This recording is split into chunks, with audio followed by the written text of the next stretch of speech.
இன்று வாழ்வே ஓர் உற்சவம் என்கிற தலைப்பில் மேலும் சில செய்திகளை பகிர்ந்து கொள்ள நான் விரும்புகிறேன்.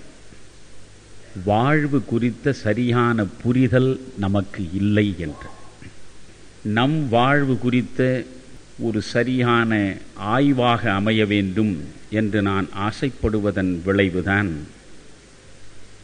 இந்த தலைப்பை இன்று ஏற்றிருக்கிறேன். ஒன்றை நாம் யோசிக்க வேண்டும். நம் மூதாதையர்கள் காலத்தில் இருந்ததை விட இன்று நம் காலத்தில் வாழ்வு மிகவும் சிக்கலாகிவிட்டது. என் தந்தைக்கு தந்தை காலத்தில் இருந்த வாழ்வில் இவ்வளவு சிக்கல்கள் கிடையாது. காரணம், என்னுடைய தந்தையின் தந்தை காலத்தில் இவ்வளவு வசதிகளும் கிடையாது. நாம் எதை முன்னேற்றம் என்று நினைத்து மகிழ்கிறோமோ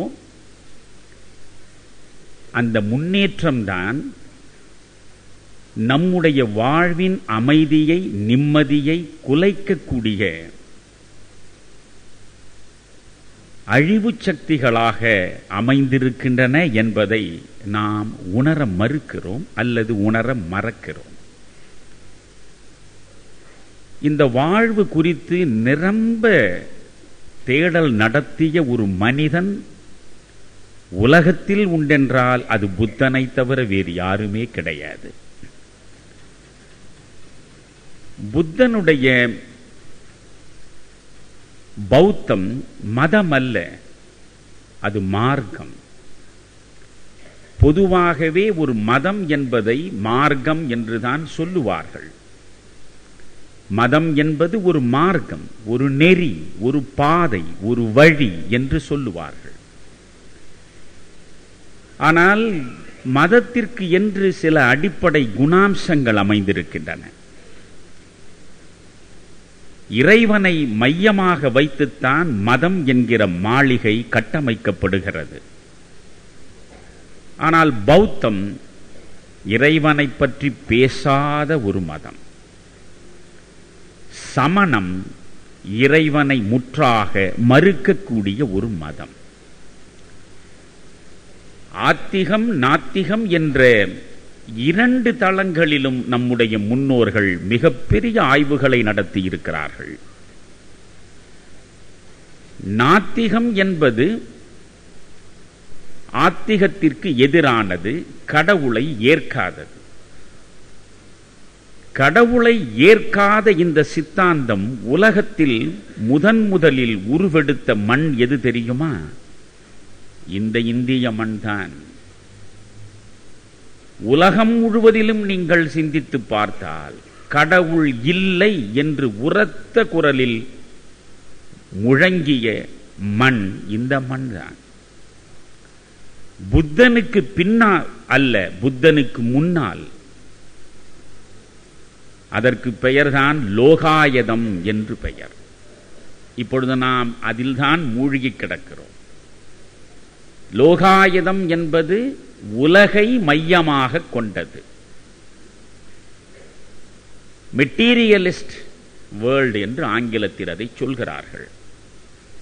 மார்க்சியம் என்பதை நாம் படிக்கிற பொழுது மெட்டீரியலிசம் என்கிற பொருண்மைவாதத்தை நாம் படிக்கிறோம். இந்த உலகம் மட்டும்தான் உண்மை. இந்த உலகத்தை யாரும் படைக்கவில்லை. ஒன்று படைக்கப்பட வேண்டும் என்றால் அதற்கு முன்பு அது இல்லை என்று பொருள். உள்ளது எப்பொழுதும் இல்லாமற் போகாது. இல்லாதது எப்பொழுதும் உள்ளதாகாது. இதுதான் சைவ சித்தாந்தம் பேசுகிற சர்க்காரியவாதம். உள்ளது இல்லாமல் போகாது, இல்லாதது உள்ளதாகாது. எனவே ஒன்று இல்லாமல் இருப்பது எப்படி உள்ளதாக மாறும்? படைக்கப்பட்டால் ஒழிய. அப்படியென்றால் படைப்பு கடவுள் என்ற ஒருவன் உண்டா? படைப்பு கடவுள் தான் இவ்வளவையும் படைத்தான் என்றால் அந்த படைப்பு கடவுளை படைத்தது யார் என்று கேள்விகள் தொடருமானால் விடையே நாம் காண இயலாது. எனவே கண்ணால் காணக்கூடிய இந்த உலகம் மட்டும்தான் உண்மை. கடவுள் என்ற ஒருவன் இல்லை, வினைப்பயன் என்பது இல்லை, மறுபிறவி என்பது இல்லை, சொர்க்கம் என்பது இல்லை, நரகம் என்பது இல்லை. வாழும் இந்த வாழ்வு நமக்கு வாய்த்த வரம். இந்த வரத்தை நாம் இனிமையாக பயன்படுத்திக் கொள்ள வேண்டும் என்பதுதான் சார்வாகம்.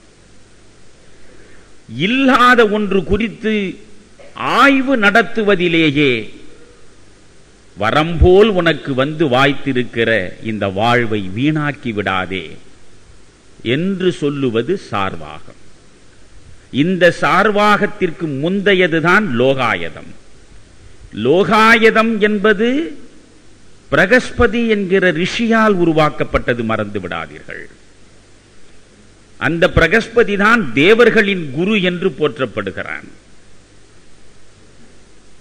அசுரர்களின் குரு சுக்கிராச்சாரியார் என்றும் தேவர்களின் குரு பிரகஸ்பதி என்றும் நாம் படிக்கிறோமே, அந்த பிரகஸ்பதி உருவாக்கியதுதான் சார்வாக தத்துவம். சார்வாகம் கடவுள் மறுப்பு கொள்கை. உலகம் ஒன்றுதான் உண்மை, இந்த உலகத்தில் கிடைத்த வாழ்வை அனுபவிக்க வேண்டும் என்று சொல்லுவது சார்வாகம். நீங்கள் இந்த மண்ணில் ஏற்பட்ட பல்வேறு தத்துவங்களை, தரிசனங்களை எல்லாம் ஒரு பருந்து பார்வை பார்த்தால் சார்வாகம் கடவுளை மறுக்கிறது, சாங்கியம் கடவுளை மறுக்கிறது, சமணம் கடவுளை மறுக்கிறது, பௌத்தம் கடவுள் குறித்து பேசாமல் இருக்கிறது. இரண்டுக்கும் வேறுபாடு கவனிக்க வேண்டும். நீங்கள் கடவுளை மறுப்பது என்பது ஒன்று, கடவுள் குறித்து பேசாமல் இருப்பது என்பது இன்னொன்று. பௌத்தம் கடவுள் குறித்து கவலைப்படவில்லை. இந்த மண்ணில் உள்ள மக்களின் துயரங்களை துடைப்பதற்காக தன் வாழ்வையே ஒரு வேள்வியாக மாற்றிக்கொண்ட புத்தனுடைய சிந்தனையிலிருந்து பிறந்ததுதான் ஆசைகளே துன்பத்திற்கு அடித்தளமான காரணம். இந்த ஆசைகள் அற்று வாழ்வதற்கான வழியை அமைத்துக் கொடுப்பதுதான் முக்தி, வீடு பேறு, நிர்வாணம் என்கிற நிலையை அடைவது. அதற்கு கோவிலுக்கு செல்ல வேண்டிய அவசியமில்லை, கடவுளுக்கு வழிபாடு நடத்த வேண்டிய தேவையில்லை. உன் வாழ்வை நீ ஒழுங்காக வகுத்துக் கொண்டால் போதும். அதற்குத்தான் என் வகை மார்க்கங்கள் என்று பௌத்தம் பேசுகிறது. 8-fold path. 8-fold path, 8 வழிகளில் நீங்கள் நடந்தால் போதும். கடவுளை பற்றி கவலைப்படாதீர்கள். நற்சிந்தனை, நற்சொல், நற்செயல், நன்னடத்தை, நல் தியானம், நல் ஒழுக்கம், ஒவ்வொன்றாக நீங்கள் யோசித்து பாருங்கள். எல்லாவற்றிலும் நல்ல நல்ல நல்ல என்ற அடைமொழியோடு தான் பௌத்தம் பேசும். எனவே நீங்கள் இந்த நல்லவனாக, நல்ல சிந்தனை முதலில் பிறக்கக்கூடிய இடம் மனம். அதனால் நல் மனத்திலிருந்து தொடங்குகிறது புத்தம். நல் மனம், அந்த மனத்தில் பிறக்கக்கூடிய நற்சிந்தனை, அந்த நற்சிந்தனையிலிருந்து வரக்கூடிய நல்வார்த்தை, அந்த நல்வார்த்தையின்படி நடக்கக்கூடிய நல் ஒழுக்கம், அந்த நல்லொழுக்கம் சார்ந்த நன்னடத்தை, இப்படித்தான் வாழ்வை வகுத்து நீங்கள் செல்ல வேண்டும். அப்படி சென்றால் நீங்கள் நிர்வாணத்தை அடைய முடியும் என்பதுதான் பௌத்தம் பேசுகிற வாழ்வியல் உண்மை. இங்கே ஏன் பௌத்தத்தை நான் முதலில் தொடங்குகிறேன் என்றால், பௌத்தம் என்ன சொல்கிறது? க்ஷணிகவாதம் என்பதுதான் பௌத்தம் வலியுறுத்துகிற மிக முக்கியமான தத்துவம். மனதில் வைத்துக் கொள்ளுங்கள். க்ஷணிகவாதம். க்ஷணிகவாதம் என்றால் என்ன? எதுவுமே நிலையானதில்லை என்பதுதான். மார்க்ஸ் இவற்றையெல்லாம் படித்து அறிந்தவன். அதனால்தான் மார்க்ஸ் தெளிவாக சொல்கிறான், உலகத்தில் ஒன்றே ஒன்றுதான் மாறாதது. எது தெரியுமா? எல்லாம் மாறக்கூடியவை என்கிற தத்துவம் ஒன்றுதான் மாறாதது என்றான். எல்லாமே மாறக்கூடியவை. அதனால்தான் மார்க்ஸ் சொல்கிறான், நான் காட்டும் வழிதான் முடிந்த முடிவு என்று நான் கூறவில்லை. இதுவும் மாறலாம், இதுவும் மாறலாம். எல்லாமே மாறக்கூடியவை என்பதுதான் என்றுமே மாறாத தத்துவம். அதுதான் இயற்கை. மாற்றம் என்கின்ற ஒன்றை நீங்கள் ஏற்க தவறினால் இயற்கை உங்களை உதிர்த்து விட்டு போய்கொண்டே இருக்கும். இயற்கை உங்களை உதிர்த்து விடும். உலகம் உங்களை பற்றி கவலைப்படாது. Change is the law of nature என்பதுதான் முக்கியம். Change is the law of nature. இயற்கையின் விதி எது? மாற்றம். எனவே மாற்றங்கள் நிறைந்த இந்த வாழ்வு ஒரு பிரவாகம். இன்றைய வாழ்வோடு முடிந்து விடுவதல்ல வாழ்வு. முதலில் அதைத்தான் நான் சொல்ல விரும்புகிறேன். சகோதரி வாசுகி அம்மையார் அவர்கள் வீட்டில் பகல் உணவு உண்பதற்காக நானும் என் மனைவியும் சென்றோம். 2 நாட்களாக திருமதி லட்சுமி அம்மையார் அவர்களுடைய விருந்துபசரிப்பிலும் வாசுகி அவர்களுடைய விருந்துபசரிப்பிலும் நாங்கள் உளம் நெகிழ்ந்தோம். உபசரிப்பது என்பது முக்கியமானது. பகவத்கீதை என்ன சொல்கிறது தெரியுமா? தனக்கு மட்டுமே சமைத்து உண்பது பாவத்தை உண்பதற்கு சமம். தான் மட்டும், நான், என் மனைவி, என் பிள்ளை, என் குடும்பம் மட்டுமே உண்ண வேண்டும் என்பதற்காக யார் சமைத்து உண்கிறார்களோ அவர்கள் உணவை உண்ணவில்லை, பாவத்தை உண்கிறார்கள். அப்படி என்றால் என்ன? ஒரு கவளம் சோற்றையாவது அடுத்தவரோடு பகிர்ந்து கொள்வதற்கு உங்கள் சமையலறையில் உணவு சமைக்கப்பட வேண்டும் என்பதுதான் முக்கியம். பெரிய புராணத்தில் நீங்கள் பார்த்தால் 63 நாயன்மார்களை வரிசையாக பார்க்கிறீர்கள். 63 நாயன்மார்களில் பெரும்பாலான நாயன்மார்கள் செய்த பெரிய சாதனை என்ன? தயவு செய்து நீங்கள் புரட்டி பாருங்கள், படித்து பாருங்கள். ஒன்றும் கிடையாது. தான் உணவை உண்பதற்கு முன்பு ஒரு சிவனடியாரை தேடிச் சென்று வரவழைத்து அவருக்கு விருந்தோம்பி அவர் உண்டை மிச்சத்தை உண்டார்கள் என்பதுதான் அவர்கள் நாயன்மார்களானதனுடைய அடிப்படை ரகசியம். அதிதிகளை போற்ற வேண்டும். அதிதி தேவோ பவ என்று சொல்லுகிற மண் இது. அதிதி தேவோ பவ. ஒரு விருந்தினன் உங்கள் வீட்டிற்கு வந்தான் என்றால் வந்தவன் விருந்தினன் அல்ல, தேவன் வந்திருக்கிறான். நீங்கள் உணவை ஒரு விருந்தினனுக்கு வழங்கியதாக கருதலாகாது. கடவுளுக்கு வழங்கி இருக்கிறீர்கள். கடவுளுக்கு நீங்கள் வழங்கி இருக்கிறீர்கள். கர்த்தர் திரும்ப திரும்ப சொல்கிறார், இல்லாதவனுக்கு எவன் உணவை தந்தானோ அவன் எனக்கு உணவை தந்தவன். இல்லாதவனுக்கு எவன் ஆடையை கொடுத்தானோ அவன் எனக்கே ஆடையை கொடுத்தவன். இல்லாதவன் தாகம் தீர்க்க எவன் தண்ணீரை தந்தானோ அவன் என் தாகம் தீர்த்தவன். அவனுக்குத்தான் தேவசபையில் இடம் உண்டு என்று பேசுகிறார். எனவே அதிதிகளை போற்றுவது, விருந்தோம்புவது. அப்படி அவர்கள் விருந்தோம்பிய பொழுது 2 கேள்விகளை அவர் வைத்தார். இந்த 2 கேள்விகளுக்கு பதில் சொல்வதுதான் இன்றைய பேச்சினுடைய நோக்கமாக நான் நினைக்கிறேன். முதல் கேள்வி அவர் சொன்னார், 30 நாட்கள் மார்கழி பெருவிழா இங்கே நடக்கிறது. 30 நாட்களும் நாங்கள் வந்து உட்கார்ந்து கேட்கிறோம். நீங்கள் ஒன்று சொல்கிறீர்கள், சுகிசிவம் ஒன்று சொல்கிறார். ஒவ்வொரு நாள் வருபவரும் அவரவர் சிந்தனைக்கேற்ப அவரவர் வழியில் சொல்லிவிட்டு போய்விடுகிறீர்கள். இந்த 30 நாளும் கேட்டதில் எதை நாங்கள் பின்பற்றுவது?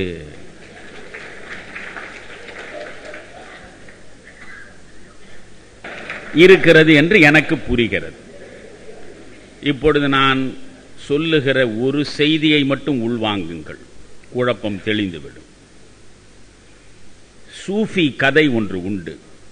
சூஃபிகள் இஸ்லாம் மார்க்கத்தில் புரட்சியாளர்களாக கருதப்படுபவர்கள். உலகத்தில் உள்ள அனைத்து உயிர்களையும் அன்பினால் தழுவி அரவணைத்துக் கொள்ள வேண்டும் என்று நினைத்தவர்கள். நம் சித்தர்களைப் போல அந்த சூஃபிகள். அந்த சூஃபிகளில் ஒரு சூஃபி சொன்ன ஒரு கதையை உங்களுக்கு சொன்னால் உங்கள் குழப்பம் தானாக விலகிவிடும். ஒரு கழுதையின் மீது தந்தையும் மகனும் ஏறி வருகிறார்கள். இவர்கள் என்ன நினைக்கிறார்கள்? கழுதை என்பது சுமப்பதற்காக இறைவனால் படைக்கப்பட்டதுதான். எனவே இது சுமக்கட்டும் என்று 2 பேரும் அதன் முதுகில் ஏறி அமர்ந்து வந்தார்கள். கொஞ்ச தூரம் வந்ததும் கழுதை களைத்து போனது. கழுதை களைத்து போனதை கண்ட இருவரும் கழுதையிலிருந்து இறங்கினார்.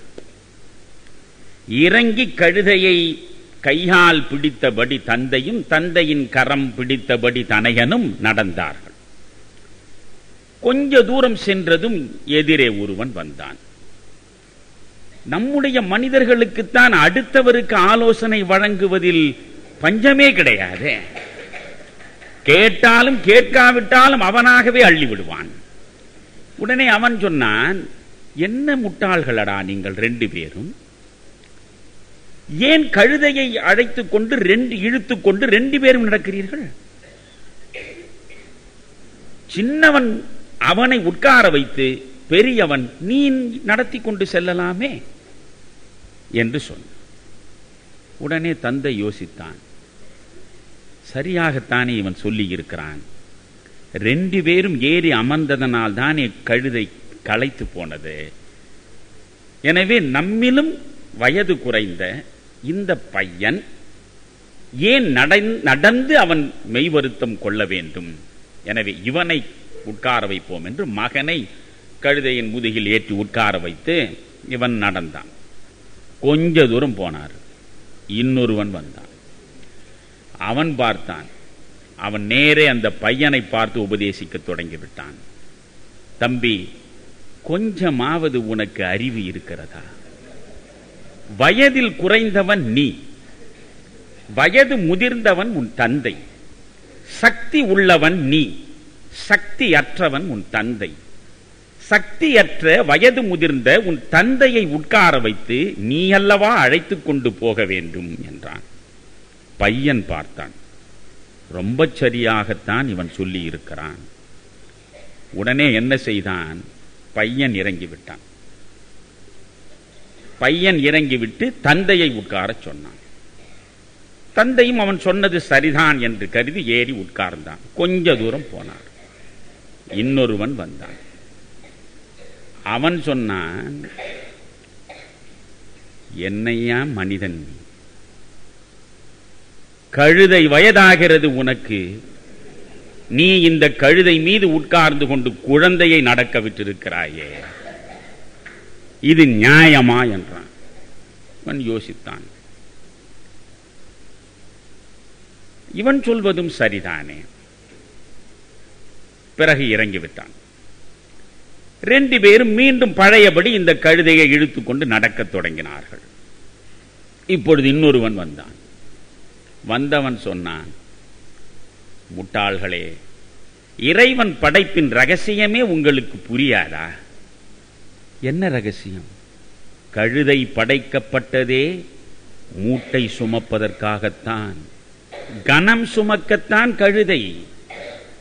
2 பேரும் இந்த கழுதையை இழுத்துக்கொண்டு ஏன் நடக்கிறீர்கள்? 2 பேரும் உட்கார்ந்து கொண்டு போக வேண்டியது தானே என்றான். இதைத்தானே நாம் முதலில் செய்தோம்,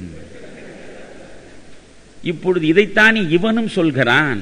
சரி, முதலில் செய்ததுதான் சரி, அதனால் தான் இவனும் சொல்கிறான் என்று 2 பேரும் ஏறி உட்கார்ந்தார்கள். கொஞ்ச தூரம் போனதும் ஆற்று பாலம் வந்தது. கழுதை கால் இடறி படுத்துக்கிட்டது. எதிரே ஒருவன் வந்தான். அவன் சொன்னான், இரக்கம் என்ற ஒன்றே உங்கள் இதயங்களில் சுரப்பது கிடையாதா? 6 அடி உள்ள மனிதர்கள் தானே நீங்கள். இந்த 5 அறிவு விலங்கை இப்படியா நீங்கள் துன்புறுத்துவது? 2 பேரும் சேர்ந்து அந்த கழுதையின் மீது அமர்ந்து இவ்வளவு தூரம் வந்து காலிடறி விழச் செய்திருக்கிறீர்களே, தவறுதான், என்ன செய்யலாம் என்று தந்தை கேட்டான். இவ்வளவு நேரம் கழுதை உங்கள் 2 பேரையும் சுமந்ததல்லவா? ஆமா. கொஞ்ச தூரம் நீங்கள் 2 பேரும் கழுதையை சுமந்து கொண்டு செல்லுங்கள் என்றான். அதுதான் ஜீவகாருண்யம் என்றான். நியாயம்தான் இவன் சொன்னதும் என்று ஒரு மூங்கில் கழியை வாங்கி வந்து இந்த கழுதையை குப்புற கால் மேலேயும் தலை கீழாகவும் கட்டி 2 பேரும் தோளில் சுமந்து பாலத்தை கடக்க முயன்றார்கள். எதிரே ஒருவன் வந்தான். வந்தவன் பார்த்து ஓ என்று சிரிக்கத் தொடங்கினான். ஏன் சிரிக்கிறாய்? உலகத்தில் பார்த்தாலும் பார்த்தேன், இப்படிப்பட்ட முட்டாள்களை நான் எங்கேயும் பார்க்கவில்லை. கழுதை உங்களை சுமப்பதா, நீங்கள் கழுதையை சுமப்பதா? என்ன முட்டாள்தனம் என்றான். இப்படி பேசிக் கொண்டிருக்கும் பொழுதே கழுதை திமிரி இவர்கள் தோள்களிலே இருந்து இடம் பெயர்ந்து ஆற்றில் விழுந்தது. ஆற்றில் விழுந்த கழுதை அப்பொழுதே இறந்து போனது. இந்த 2 பேரும் இறந்து போன கழுதையை பார்த்து கொண்டு நிற்கிறார்கள். சூஃபி கதை முடிந்து விட்டது. என்ன அர்த்தம்? நீங்களாக முடிவெடுக்க வேண்டும். நீங்கள் 300 மைலுக்கு அப்பாலே ஒரு சாமியார் இருக்கிறார், அவரிடம் போனால் எல்லா பிரச்சனையும் தீர்ந்துவிடும். ஒருத்தர் சொன்னதுதான் தாமதம், அடுத்த நாளே அந்த திசை நோக்கி பயணம். அதற்கு பிறகு இன்னொருவர் சொல்லுவார், என்ன நீங்கள் 30 மைல் தூரத்தில் இருக்கக்கூடிய மனிதர், அவர் எப்படிப்பட்ட அற்புதமான சித்துக்களை எல்லாம் விளையாடுகிறார், அதை விட்டுவிட்டு நீங்கள் 300 மைல் போனீர்கள், அவரிடம் போய் பாருங்கள். உடனே அங்கே போவார். இப்படி பல இடங்களில் தேடல் நடத்துகிற யாரும் எந்த தீர்வையும் பெற முடியாது, எந்த தீர்வையும் பெற முடியாது. புத்தர் இறக்கிற பொழுது சொன்ன கடைசி வாசகம்தான் உங்களுக்கு முக்கியமானது. அதைத்தான் சாக்ரட்டிஸ் சொன்னான். அவன் சொன்னான், இவன் சொன்னான் என்று எவன் சொன்னதையும் அப்படியே ஏற்றுக்கொள்ளாதே. எவன் எதை சொன்னாலும் அதில் உள்ள உண்மையை உணர்ந்து நீ உன் வழி நட என்றான். இது எங்கிருந்து சாக்ரட்டிஸுக்கு கிடைக்கிறது? புத்தனிடமிருந்து கிடைக்கிறது. புத்தன் 80வது வயதில் இறக்கிறான். இறக்கிற பொழுது புத்தன் வழங்கிய ஒரே செய்தி வாயில், அதைத்தான் அவன் கடைசி வாசகமாக தன் பக்கத்திலே இருந்த சீடன் ஆனந்தனிடம் சொல்லி, இதை உலகத்திற்கு நான் வழங்கிய செய்தியாக நீ சுமந்து செல் என்று விழிமூடுகிறான். பரிநிர்வாணம் அடைகிறான் புத்தன். புத்தன் பரிநிர்வாணம் அடைகிற பொழுது கடைசியாக வழங்கிய செய்தி என்ன? புத்தன் பாலி மொழியிலே பேசினான். தூய்மையான சமஸ்கிருதத்தில் பேசவில்லை. சமஸ்கிருதம் அறிவாளிகள் பேசுவது, பாமரர்கள் பேசக்கூடிய மொழியில் நாம் பேசினால்தான் இதய கலப்பு எளிதாக நடக்கும், நம் கருத்து சரியாக போய் சேரும் என்று பாமரர்கள் பேசிய பாலி மொழியில் புத்தன் பேசினான். கர்த்தர் ஹீப்ரு மொழியில் பேசவில்லை. கலிலேயா கடற்கரையில் கால்கடுக்க நடக்கிற பொழுது சுற்றி கூடிய பாமரர்கள் இடையே சுத்தமான ஹீப்ரு மொழியில் பேசினால் அவர்களுக்கு அது சரியாக சென்று சேராது என்று கருதித்தான் அங்கே இருக்கக்கூடிய சாதாரண மக்கள் பேசுகின்ற கலப்பு உள்ள மொழியில் அவர் பேசினார். யூத மொழியில், ஹீப்ரு மொழியில் அவர் பேசவில்லை. எனவே இங்கே பாலி மொழியில் பேசிய புத்தர் கடைசியாக கண் மூடுவதற்கு முன்பு சொல்கிறார், ஆனந்தா, நான் இப்பொழுது சொல்லும் செய்தியை உலகத்திற்கு என் இறுதி செய்தியாக சொல்லிவிடு. என்ன? அப்போ தீபோ பவ. அப்போ தீபோ பவ பாலி மொழியில் அர்த்தம் என்ன தெரியுமா? உனக்கு நீயே ஒளியாவாய். உனக்கு நீயே ஒளியாவாய். வேறு யாரும் உனக்கு ஒளிகாட்ட முடியாது. எனவே உனக்கு நீதான் ஒளி. சாக்ரட்டிஸ் சொன்னதை இன்னும் தெளிவாக உங்களுக்கு சொல்கிறேன். மருத்துவச்சி குழந்தை பெறுவதற்கு துணை புரிவாளே தவிர அவளே குழந்தை பெறமாட்டாள். மருத்துவச்சி ஒரு பெண் குழந்தை பெறுவதற்கு உதவி செய்வாள், அவளே குழந்தை பெற்று தரமாட்டாள். எனவே வழிகாட்டி ஊர் காட்டும், ஊரில் கொண்டு போய் கூட்டாது. யார் எதை சொன்னாலும் உங்களுக்குள்ளே இருக்கக்கூடிய பகுத்தறிவை பயன்படுத்தி சொன்னது சரிதானா என்ற முடிவிற்கு நீங்கள் வர வேண்டும். 30 நாள் அல்ல, 3000 நாள் 3000 பேர் பேசினாலும் உங்கள் முடிவு உங்கள் கையில். இது ஒன்று. அடுத்து அவர்கள் கேட்டது, இந்த மரணம் பற்றி நீங்கள் விளக்க வேண்டும் என்றார். எதை பற்றி? மரணம் பற்றி விளக்க வேண்டும் என்றார். உங்களுக்கு நசிகேதன் கதை தெரியுமா?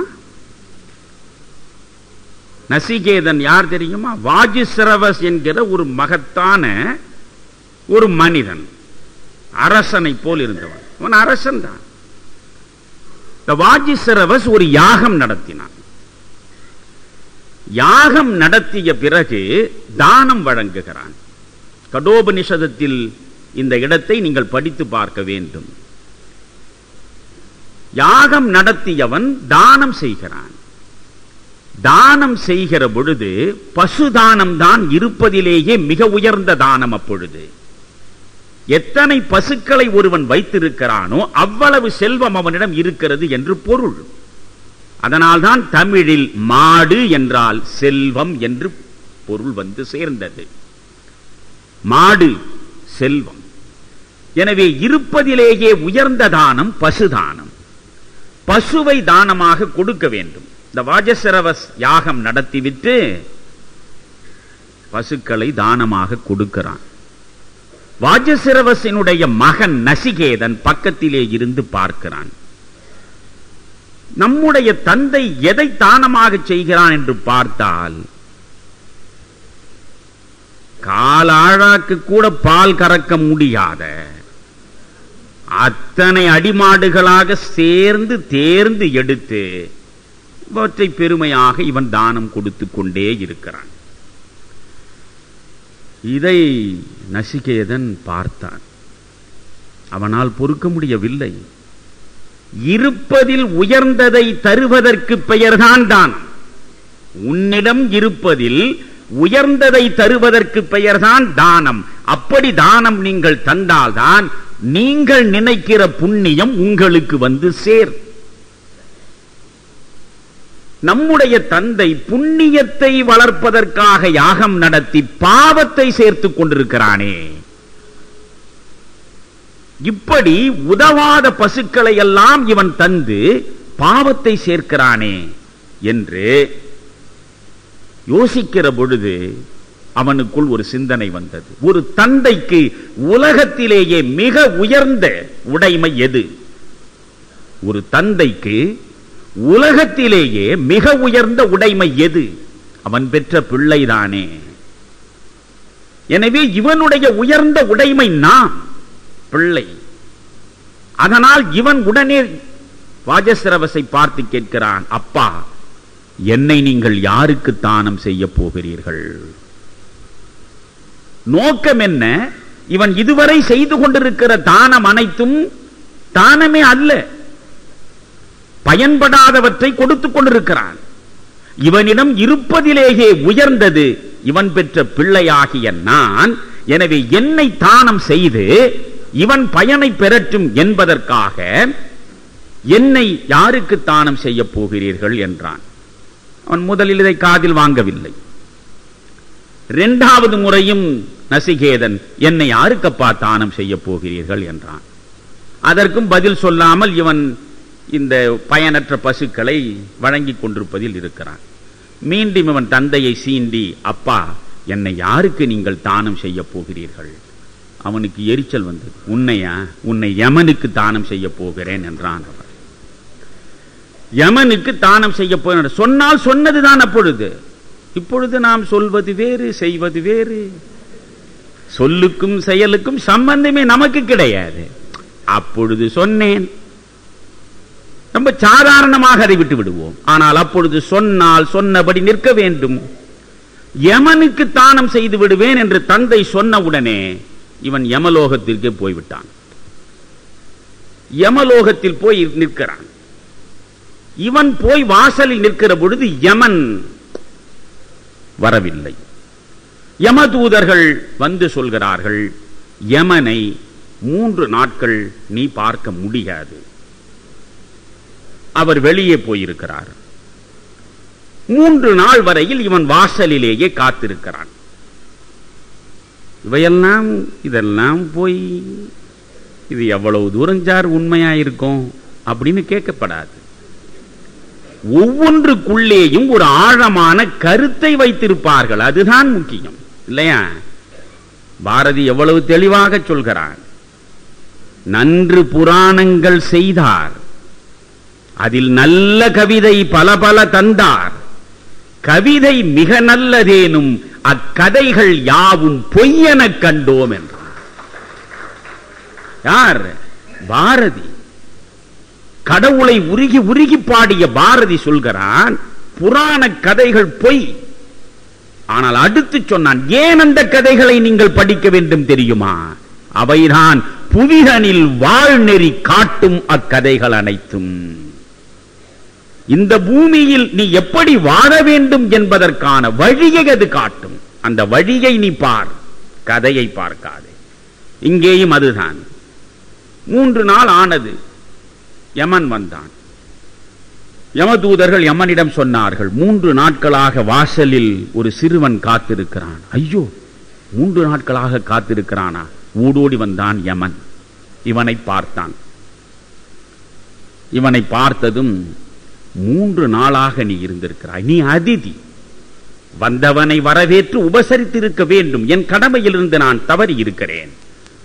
எனவே என்னை பாவப்பள்ளத்தில் நீ தள்ளிவிடக் கூடாது. அதற்காக நான் உனக்கு 3 வரங்கள் கொடுக்கிறேன். 3 நாள் காத்திருந்தாய் அல்லவா, 3 வரங்கள் கொடுக்கிறேன், கேள் என்றான். முதல் வரம் அவன் கேட்டான்.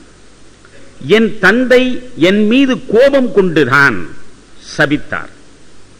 என் தந்தைக்கு என் மீது உள்ள கோபத்தை நீ உடனடியாக மாற்றி அவருக்கு என் மேல் கருணை சுரக்க வைக்க வேண்டும் என்றான். அவ்வளவுதானே, கொடுத்தேன். நீ திரும்பச் சென்றால் உன் தந்தை உன்னை ஆறத் தழுவிக் கொள்வான். கொடுத்தேன். சரி, 2வது, சொர்க்கம் சொர்க்கம் சொர்க்கம் என்று சொல்லுகிறார்களே, இந்த சொர்க்க சுகம் எப்படி இருக்கும்? அந்த சொர்க்கத்தை அடைவதற்கான வழி என்ன? இதை நான் அறிய வேண்டும் என்றான். அவ்வளவுதானே, சொர்க்கத்திற்கு எப்படி செல்வது என்பதற்கான வழியை நான் உனக்கு சொல்கிறேன், கேட்டுக்கொள் சொன்னான். சரி, 3வது,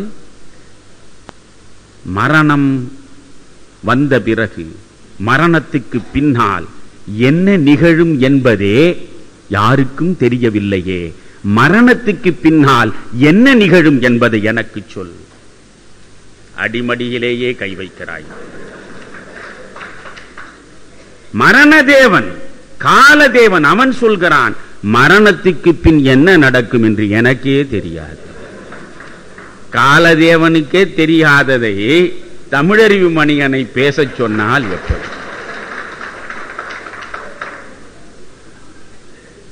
ஆனால் நண்பர்களே, இதைத்தான் புத்தன் தெளிவாக சொல்கிறான்.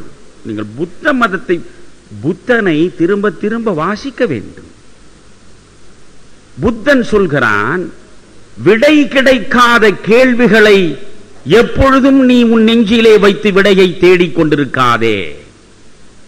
வரிசையாக சொல்கிறான். எவையெல்லாம் விடை கிடைக்காத கேள்விகள். உலகம் நிலையானதா நிலையற்றதா? உலகம் அழியக்கூடியதா அழியாமல் இருக்கக்கூடியதா? மனிதன் மரணத்தை சந்தித்த பிறகு என்ன ஆவான்? மனிதன் பிறப்பெடுப்பதற்கு முன்பு என்னவாக இருந்தான் என்ற கேள்விகளுக்கெல்லாம் நீ விடை தேடாதே. புத்தன் தெளிவாக சொல்லிவிடுகிறான். உன் வாழ்வை நீ வாழ், கிடைத்திருக்கிற வாழ்வை வாழ். நம்மில் 3 வகை மனிதர்கள் உண்டு. ஒரு வகை மனிதர்கள் நேற்றைய மனிதர்கள், அவர்கள் நேற்றோடு முடிந்து போனவர்கள். என்றோ ஒரு நாள் ஒருத்தியை காதலித்திருப்பான், அது கைகூடி இருக்காது. இவன் தாடி வளர்த்துக் கொண்டு தேவதாசாக திரிந்து கொண்டே இருப்பான். 30 ஆண்டுகளான பின்பும் அவன் யாரையும் மனம் முடிக்கவில்லை. கேட்டால் பெருமையோடு சொல்வான், வாழ்வில் ஒரு முறைதான் காதல் வரும். நான் அவளை காதலித்தேன், அவள் என்னை கைவிட்டாள், அவளுடைய நினைவுகளோடு நான் வாழ்ந்து விடுகிறேன். அவன் நேற்றைய மனிதன். வாழ்வு என்பது நேற்றோடு நின்று விடுவதில்லை. இன்னொருவன் இருக்கிறான், நம்மில் பலர் நாளைய மனிதர்கள். ஐயோ, நாளை என்ன நடக்கும்? நாளைக்கு சோறு கிடைக்குமா? நாளைக்கு எனக்கு இருதய வலி வந்துவிட்டால் என்ன செய்வது?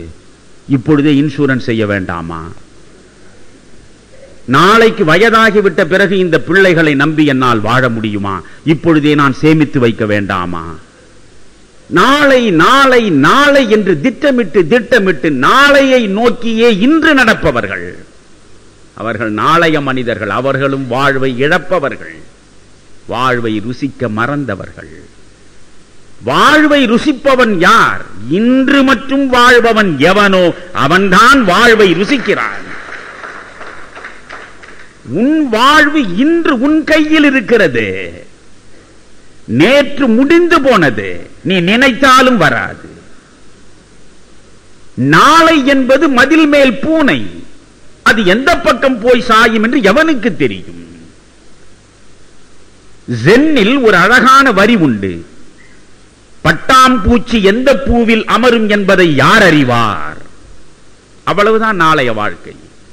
ஜென் எவ்வளவு தெளிவாக, இயல்பாக, எளிமையாக வாழ்வின் ரகசியத்தை சேர்க்கிறது கவனியுங்கள். சிறகடிக்கும் பட்டாம்பூச்சி எந்த பூவில் அமரும் என்பதை யார் அறிவார்? அப்படித்தான் நம் எதிர்காலம், இல்லையா? எனவே நாளை என்பது நம் கையில் இல்லை. இன்று இருக்கிறதே, இந்த இன்று. இன்று என்பதுதானே உண்மை. இன்று இன்றாக இருக்கும், நாளை விடிந்ததும் அது இன்று இன்றாகத்தான் இருக்கும், மறுநாள் விடிந்ததும் இன்று இன்றாகத்தானே இருக்கும். அதனால்தான் பாரதி சொன்னான், இன்று நாம் புதிதாய் பிறந்தோம். இன்று புதிதாய் பிறந்தோம் என்று பாரதி சொல்வதன் நோக்கம் என்ன? நேற்றைய மனிதனாக நின்று விடாதே. நாளைய கனவுகளில் நீந்தி இன்றைய வாழ்வை விட்டு விடாதே. இன்றைய வாழ்வை வாழ பழகு என்பதுதான் முக்கியம். வாழ்வை அனுபவிக்க வேண்டும். நாம் வாழ்வை அனுபவிக்க வேண்டும் என்று ஆசைப்படுபவர்கள் முதலில் என்ன செய்ய வேண்டும்? கவலைகளிலே இருந்து விடுபட வேண்டும். நேற்று முழுவதும் அதைத்தானே நாம் பேசினோம். கவலைகளிலே இருந்து விடுபட வேண்டும். சிலருக்கு கவலைப்படுவதிலேயே ஒரு சுகம் இருக்கிறது. கண்ணீர் விடுவது ஒரு சுகம். கேட்டால் சொல்வார்கள், அது ஒரு சுக சோகம், சோக சுகம் என்று. எல்லாமே மனம் செய்யும் மாயை. அது எல்லாமே மனம் செய்வதுதான். ஒரு பொருளை பார்த்து அழகாக இருக்கிறது என்று சொல்லச் செய்வதும் மனம். ஒரு பொருளை பார்த்து அழகற்றது என்று அருவருப்படைவதும் மனம்தான். எந்த பொருள் அழகானது, எந்த பொருள் அழகற்றது என்பதற்கு எது இலக்கணம்? யோசியுங்கள். எதுவுமே கிடையாது.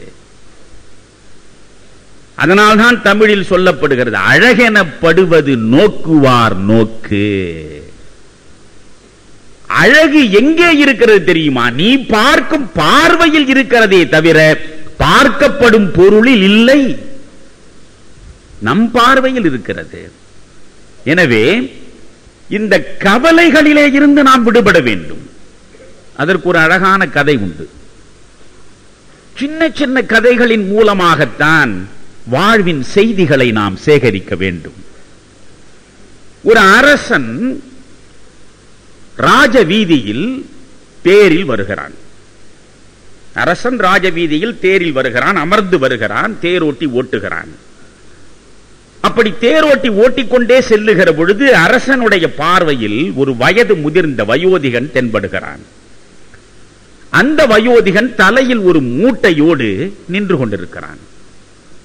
அரசன் பார்த்தான், நம்முடைய நாட்டில் ஒரு வயோதிகன் மூட்டை சுமந்தபடி நின்று கொண்டிருக்கிறானே, அவனுடைய சிரமத்தை தவிர்ப்பது நம்முடைய கடன் அல்லவா என்று கருதி தேரோட்டியை பார்த்து, அந்த வயோதிகன் நிற்கிற இடத்தில் தேரை நிறுத்து என்றான். தேர் நின்றது. வயோதிகன் அரசனை வியப்போடு பார்க்கிறான். அரசன் சொன்னான், நண்பனே, வயது முதிர்ந்த நிலையில் மூட்டையோடு இருக்கிறாய், எங்கே போக வேண்டும் நீ? ஒரு இடம் சொன்னான். அந்த இடம் தாண்டித்தான் இந்த தேர் செல்கிறது, இதில் நீயும் ஏறி அமர்ந்து கொள் என்றான். இவனுக்கு பெரிய ஆச்சரியம்.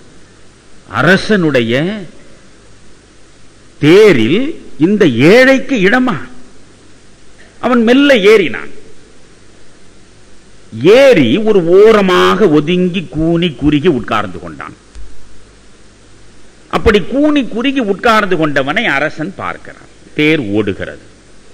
5 நிமிடம் பார்த்தான், 10 நிமிடம் பார்த்தான். இந்த கிழவன் தலை மீது வைத்திருக்கிற மூட்டையை இறக்கவே இல்லை. உடனே அரசன் அவனை பார்த்து சொன்னான், நண்பனே, உன்னை நான் தேரில் ஏற்றிக்கொண்டேனே, இந்த மூட்டையை ஏன் இன்னமும் நீ இறக்கவில்லை என்றான். அவன் சொன்னான், அரசே, பெருங்கருணை கொண்டு என்னை நீங்கள் இந்த தேரில் சுமக்கிற பொழுது இந்த மூட்டையையும் சேர்த்து உங்களை சுமக்க செய்யலாமா என்பதற்காகத்தான் நானே சுமக்கிறேன். அப்படித்தான் இறக்கி வைக்க வேண்டிய எவ்வளவோ மூட்டைகளை இறக்காமல் நாம் அன்றாடம் சுமந்து கொண்டிருக்கிறோம். தேவையற்ற மூட்டைகள் அவையே, தேவையற்றவை இறக்கி போட்டுவிட்டு போய்கொண்டே இருக்க வேண்டியதுதானே. வாழ்வு ஒரு பிரவாகம் என்கிறது பௌத்தம். யோசியுங்கள், வாழ்வு ஒரு ஆறு அல்ல. நீங்கள் ஆறு என்பது வேறு. ஆங்கிலத்தில் ரிவர் என்று ஆறை சொல்கிறோம். ஆறு என்று சொல்வது சரியல்ல, ஆற்றோட்டம் என்று சொல்வதுதான் சரி. ரிவரிங். ஆறு என்பதல்ல, ஆறு என்ற ஒன்றே கிடையாது, ஆற்றோட்டம் தான் உண்டு. ஏன்? நான் குளிக்க செல்லுகிற பொழுது கரையில் நின்று பார்க்கிற பொழுது ஓடுகிற தண்ணீர் ஒன்று, காலை வைக்கிற பொழுது வருகிற தண்ணீர் வேறொன்று, என் உடலை நனைக்கிற பொழுது வருகிற தண்ணீர் மற்றொன்று, நீராடி முடித்து கரையில் ஏறி திரும்பி பார்க்கிற பொழுது சென்று கொண்டிருக்கிற தண்ணீர் வேறொன்று, இல்லையா? வந்த தண்ணீர் அப்படியே தேங்கி விட்டால் அது ஆறு அல்ல, அது குளம், அது ஏரி. தேங்கி கிடந்தால் அது சாக்கடை. எது தேங்கி விடுகிறதோ அது சாக்கடை. வாழ்வு தேங்கி விடுகிற சாக்கடை அல்ல, இயங்கிக் கொண்டே இருக்கிற ஆறு.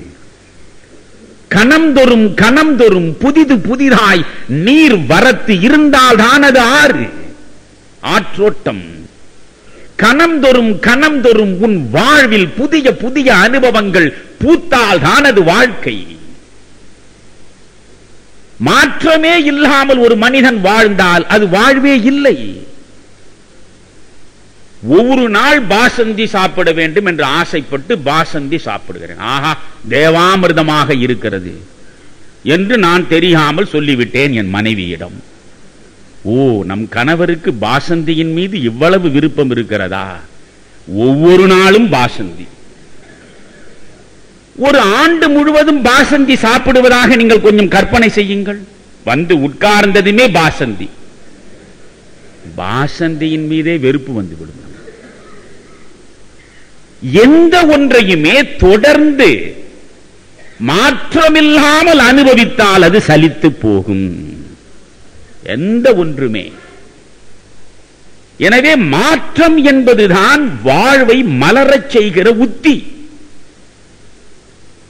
நாம் மாற்றங்களை அனுபவிக்க வேண்டும். அதனால்தான் ஒரு அழகான பழமொழி உண்டு. அது சென் இறக்கி வைத்த சாரம். அது ஓரளவு வறுமை ஆண்டவன் அளித்த ஆசீர்வாதம். யோசியுங்கள். ஓரளவு வறுமை, முழு வறுமை கொடிது, சோரே கிடைக்காத வறுமை கொடிது. ஆனால் எல்லா செல்வங்களும் குவிந்து சுகங்களுக்கு இடையிலேயே இருந்தால் உன் வாழ்வே உனக்கு புரிய. ஓரளவு வறுமை ஆண்டவன் உனக்களிக்கும் ஆசீர்வாதம். இன்பத்துக்கும் துன்பத்துக்கும் இடையிலேதான் வாழ்வின் ருசி இருக்கிறது. வெறும் இன்பம் தான் என்றால் துன்பம் என்ற ஒன்று இல்லாமற் போனால் இன்பம் என்பதற்கு இலக்கணம் என்ன? எது இன்பம்? பிறகு இன்பம் என்பதே துன்பத்தை தழுவியதனால் கிடைக்கிற வலி. அந்த வலிக்கு வந்து சேருகிற நிவாரணம், அந்த நிவாரணம் தருகிற சுகம், அந்த சுகத்தை அனுபவிக்கிற அனுபவம், அதுதானே இன்பம். எனவே இந்த வலி வந்தாக வேண்டும். இரண்டும் கலந்ததுதான் வாழ்க்கை என்கிற புரிதல் நமக்கு முதலில் வந்துவிட வேண்டும். அதைத்தான் நேற்றே சொன்னேன். நீங்கள் பார்வையாளர்களாக இருக்க பழகுங்கள், பங்குதாரர்களாக மாறிவிடாதீர்கள் என்று. பார்வையாளனாக இருந்து இவற்றையெல்லாம் நாம் பார்த்துக் கொண்டே செல்ல வேண்டும். ஒன்று நான் சொல்கிறேன், நிறைய செல்வம் சேர்க்க ஆசைப்படாதீர்கள். நிறைய செல்வம் இல்லையே என்று கவலை கொள்ளாதீர்கள். லெஸ் லக்கேஜ் மோர் கம்ஃபர்ட். ரயிலில் போகிற பொழுது எழுதி வச்சிருப்பான் அல்லவா, லெஸ் லக்கேஜ் மோர் கம்ஃபர்ட். எவ்வளவுக்கு எவ்வளவு குறைந்த மூட்டை முடிச்சுக்களோடு பயணம் புறப்படுகிறீர்களோ அவ்வளவுக்கு அவ்வளவு சுற்றுப்பயணம் சுகமாக இருக்கும். சில பேர் என்ன செய்வார்கள், இங்கிருந்து காசிக்கு போவதென்று முடிவெடுத்து விடுவதாக வைத்துக் கொள்ளுங்கள். சேலத்தில் ஆரம்பித்து காசியில் போய் சேருகிற வரை எத்தனை நாள் எத்தனை வேலை உண்டோ அத்தனை வேலைக்கும் சேர்ந்து இவன் சோறு சமைப்பான், சப்பாத்தி செய்வான், தோசை போடுவான், என்னென்னவோ செய்து மூட்டை மூட்டையாக இவற்றை கொண்டு போவான். அது மட்டுமல்ல, போகிற இடத்திலெல்லாம் செய்து சாப்பிட வேண்டும் என்று பாத்திர மூட்டை வேறு கட்டிக் கொள்வான். எவ்வளவு மூட்டை நீ கட்டுகிறாயோ அவ்வளவும் உன்னுடைய பயணத்தில் சுகம் குறைந்துவிடும். லெஸ் லக்கேஜ் மோர் கம்ஃபர்ட். ஒரு ஞானி இருந்தார். அந்த ஞானியின் பெருமை அறிந்து ஒரு சுற்றுப்பயணி வந்தான். வந்தவன் ஞானி இருக்கிற வீட்டிற்குள்ளே நுழைந்தான். பார்த்தால் ஞானி ஒரு பழம் பாய், அந்த பாயில் அவர் உட்கார்ந்து கொண்டிருக்கிறார். குடிப்பதற்கு ஓரத்தில் தண்ணீர் குடம் இருக்கிறது. வேறொன்றுமே அங்கே காணவில்லை. உடனே இவன் சொன்னான், என்னையா இவ்வளவு குறைந்த வசதிகளோடு இங்கே நீங்கள் உட்கார்ந்து கொண்டிருக்கிறீர்கள்? உடனே ஞானி அவனை பார்த்தார். அவன் கையில் ஒரே ஒரு பை வைத்திருந்தான். ஒரு பையோடு தான் அவன் வந்திருக்கிறான். அவனை பார்த்து, தம்பி, நீ ஏன் வெறும் பையோடு மட்டும் வந்திருக்கிறாய்? ஒரே ஒரு பைதானா உன் உடைமை? இல்லை ஐயா, அதெல்லாம் நிறைய இருக்கிறது. நான் சுற்றுப்பயணத்தில் இருக்கிறேன். சுற்றுப்பயணத்தில் இருக்கிறேன், அதனால் லெஸ் லக்கேஜ் மோர் கம்ஃபர்ட், சுகமாக இருப்பதற்கு குறைவாக எடுத்துக்கொண்டு வந்திருக்கிறேன். அப்படியா? நானும் வாழ்வு என்ற பிரவாகத்தில் சுற்றுப்பயணத்தில் இருப்பவன். இந்த வாழ்வே ஒரு சுற்றுப்பயணம் தான். இந்த வாழ்வு சுற்றுப்பயணம் என்று நீங்கள் நினைத்தால் சுமையை குறைத்துக் கொள்ளலாம். சுமையை குறைத்துக் கொண்டு இந்த வாழ்வு சுற்றுப்பயணத்தில் நீங்கள் நடந்தால் சுகங்களை அதிகமாக சந்திக்கலாம். சுமக்க முடியாதபடி நீங்கள் மூட்டைகளை அதிகரித்துக் கொண்டே போனால் உங்கள் சுற்றுப்பயணத்தில் 1000 சிரமங்கள் தானாகவே வரும். எனவே மூட்டைகளை குறைத்து விடுங்கள். மூட்டைகளை குறைக்க வேண்டும். இந்த மூட்டைகளை குறைப்பதற்காகத்தான் வாழ்வில் மகிழ்ச்சி எப்பொழுது வரும்? எப்பொழுது வரும் வாழ்வில்? ஈத்து உவக்கும் இன்பம் என்று பேசுகிறது சங்கத்தமிழ். ஈத்து உவக்கும் இன்பம், கொடுத்தால்தான் இன்பம். வாழ்வின் ரகசியமே இந்த மண்ணில் உன்னுடைய வாழ்காலத்தில் நீ எடுப்பது குறைவாகவும் கொடுப்பது அதிகமாகவும் இருந்தால் அதற்கு பெயர்தான் அர்த்தமுள்ள வாழ்க்கை. எடுப்பது குறைவாகவும் கொடுப்பது கூடுதலாகவும் இருக்க வேண்டும். அதற்கு பெயர்தான் அர்த்தமுள்ள வாழ்க்கை. கொடுப்பது கூட எப்படி இருக்க வேண்டும்? மகாபாரதத்தில் ஒரு அழகான கதை உண்டு. நம்முடைய முன்னோர்கள் எப்படியெல்லாம் யோசித்திருக்கிறார்கள். நீங்கள் எவ்வளவு குறைத்து பார்த்தாலும் பாணினி என்கிற வடமொழிக்கு இலக்கணத்தை வகுத்து கொடுத்த பேரறிஞன், அவன் வாழ்ந்த காலம் கிமு 3ஆம் நூற்றாண்டு என்று சொல்கிறார். அந்த பாணினி மகாபாரதம் பற்றி குறிப்பு தருகிறார். அப்படி என்றால் எவ்வளவு குறைத்து பார்த்தாலும் ஒரு 2500 ஆண்டுகளுக்கு முன்னால் இந்த மகாபாரதம் எழுதப்பட்டிருக்க வேண்டும்.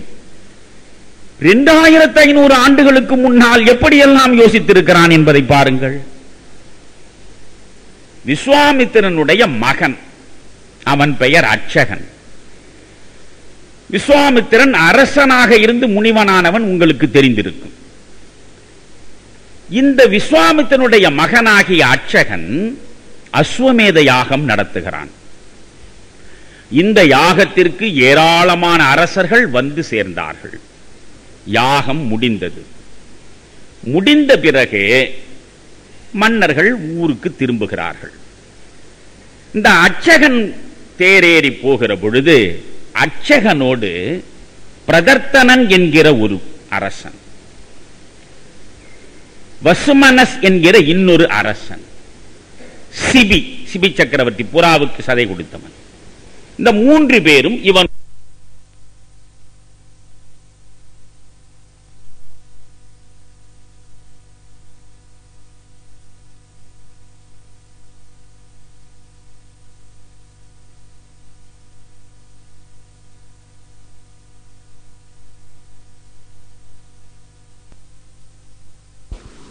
நாரதர் வந்ததும் சொன்னார், எனக்கு இந்த தேரில் இடம் இருக்குமா?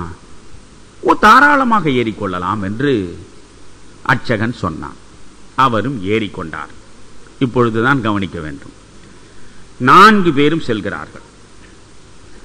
நாரதரை பார்த்து அட்சகன் கேட்டான், நாரதரே, 4 பேர் இருக்கிறோம். இப்பொழுது இந்த தேர் சொர்க்கத்தை நோக்கி செல்வதாக வைத்துக் கொள்ளுங்கள். சொர்க்கத்தின் வாசலுக்குள்ளே நுழைய முயலுகிற பொழுது 3 பேர் மட்டும்தான் வரலாம். ஒருவருக்கு இடமில்லை என்று சொல்லிவிட்டால் நம் 4வரில் யார் இறங்கி விட வேண்டும் என்று கேட்டான். உடனே நாரதன் சிரித்துக் கொண்டே சொன்னான், முதலில் இறங்க வேண்டியவன் நீதான் என்றான். என்னை போய் சொல்கிறீர்கள் நீங்கள்? ஆமாம். எதனால் நான் முதலில் இறங்க வேண்டும்? நாரதர் சொன்னார், நான் ஒரு முறை உன்னை சந்திக்க வந்தேன். 1000 பசுக்களை எனக்கு காட்டி இந்த 1000 பசுக்களையும் நான் தானமாக தந்து விட்டேன் என்று பெருமையோடு நீ சொன்னாய் அல்லவா? ஆமா. தன்னை தானே எவன் புகழ்ந்து கொள்கிறானோ அவனுக்கு சொர்க்கத்தில் இடம் கிடையாது. இது தெரிந்ததனால் தான் சில பேர் அவர்களை புகழ்ந்து கொள்ளாமல் ஆட்களை வைத்து புகழச் செய்கிறார். புரியும் என்று நினைக்கிறேன் உங்களுக்கு.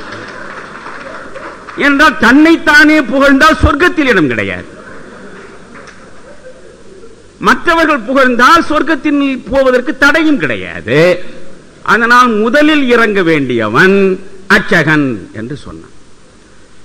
சரி, அட்சகன் அடுத்து கேட்டான், சரி நான் இறங்கி விடுவதாக வைத்துக் கொள்ளுங்கள். இப்பொழுது 3 பேர் இருக்கிறீர்கள்.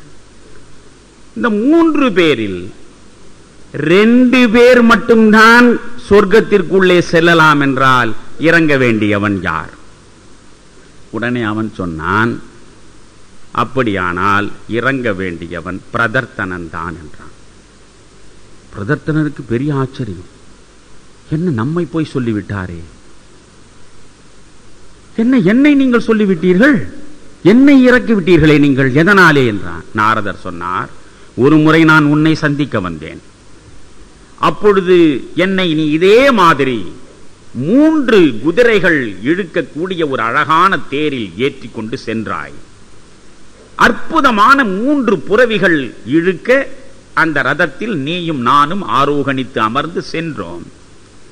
வழியில் ஒரு பெரியவர் வந்தார், உன்னை வணங்கினார். வணங்கிவிட்டு ஒரு உதவி செய்ய வேண்டும் என்றார். என்ன உதவி கேளுங்கள் என்று நீ சொன்னாய். இந்த 3 குதிரைகளில் ஒரு குதிரையை எனக்கு கொடுத்து விடுங்கள் என்றார். உடனே நீ கொடுத்து விட்டாய். பிறகு 2 குதிரைகளோடு இந்த தேர் ஓடியது. கொஞ்ச தூரத்தில் இன்னொரு பெரியவர் வந்தார். எனக்கு ஒரு உதவி செய்ய வேண்டும் என்றார். என்ன உதவி என்று நீ கேட்டாய். இந்த 2 குதிரையில் ஒரு குதிரை எனக்கு வேண்டும் என்றார். சரி, அந்த குதிரையும் நீ கொடுத்து விட்டாய். அதற்கு பிறகு ஒரே ஒரு குதிரை தான் இப்பொழுது தேரை இழுத்துக் கொண்டு சென்றது. நாம் இருவரும் உட்கார்ந்து கொண்டிருந்தோம். கொஞ்ச தூரத்தில் இன்னொருவன் வந்தார். அவர் ஒரு பெரியவர். அவர் பார்த்தார், எனக்கு ஒரு உதவி செய்ய வேண்டும். என்ன உதவி என்று சுரம் குறைந்து கேட்டான் மன்னன். இந்த ஒரு குதிரையை எனக்கு தர வேண்டும் என்றார். கேட்டால் மறுக்கக்கூடாதே. உடனே அந்த குதிரையை கொடுத்து விட்டான். இப்பொழுது தேர் ஓடுமா? உடனே என்ன செய்தான் பிரதர்த்தனன், கீழே இறங்கி தன்னுடைய தோளில் அந்த தேர் இழுக்கக்கூடிய அந்த கட்டையை தன்னுடைய தோளில் சுமந்தபடி நாரதரை உட்கார வைத்து தேரை இழுத்த. அப்படி நீ இழுத்தாய நினைவு இருக்கிறதா? உடனே பிரதர்த்தனன் கேட்டான், வந்தவனுக்கெல்லாம் குதிரைகள் அனைத்தையும் கொடுத்து விட்டு உன்னை உட்காரச் செய்து நான் தோளில் சுமந்து இழுத்தேனே, எனக்கு சொர்க்கம் இல்லை என்று சொல்கிறாயே நாரதா? நாரதன் சொன்னான், பொறு, நீ தோளில் சுமந்து என்னை இழுத்து சென்ற பிறகு சொன்னாய், என்ன நாரதரே, எதைத்தான் கேட்பது என்று யாருக்கும் விவஸ்தையே இல்லாமல் போய்விட்டது என்று சொன்னாயா? ஆம் சொன்னேன். எவன் ஒருவன் கொடுத்து விட்டு கொடுத்தது குறித்து சலித்துக் கொள்கிறானோ அவனுக்கு சொர்க்கத்தில் இடம் கிடையாது. 2500 ஆண்டுகளுக்கு முன்பு இது எழுதப்பட்டது. நம்மில் எத்தனை பேர் சலித்துக் கொள்கிறோம்? வருகிற பொழுது தேவையில்லாததைத்தான் கொடுப்போம், ஆனா அதற்கே நாம் சலித்துக் கொள்வோம். சலித்துக் கொண்டால் உனக்கு சொர்க்கம் கிடையாது. சரி, நான் இறங்கி விடுகிறேன். இப்பொழுது நீங்கள் 2 பேர் தான் இருக்கிறீர்கள் நாரதரே, சிபி சக்கரவர்த்தியும் நாரதர். நீங்கள் உங்கள் 2 பேரில் சொர்க்கத்திற்கு யார் செல்ல முடியும்? நாரதர் சொன்னார், ஒழுங்காக மரியாதையாக நான் இறங்கி விட வேண்டியதுதான். என்ன நாரதரே, நீங்கள் இறங்கி விடுவதா? சிபிக்குத்தான் அந்த சொர்க்கத்தில் இடமா? ஆம். என்ன அப்படி சிபியின் சிறப்பு? சிபி ஒரு புறாவுக்கு தன் உடலையே கொடுத்தான். உடலை அவன் கொடுக்கிற பொழுது புறாவிடமிருந்து கைமாறு கிடைக்கும் என்றா கொடுத்தான். எந்த கைமாறும் கருதாமல், எந்த புண்ணியத்தையும் மனதில் எண்ணாமல், ஒரு உயிரின் துயரை துடைக்க வேண்டும் என்பதற்காக எவன் உதவுகிறானோ அவனுக்கு மட்டும் தானடா சொர்க்கத்தில் இடம் உண்டு என்றார்.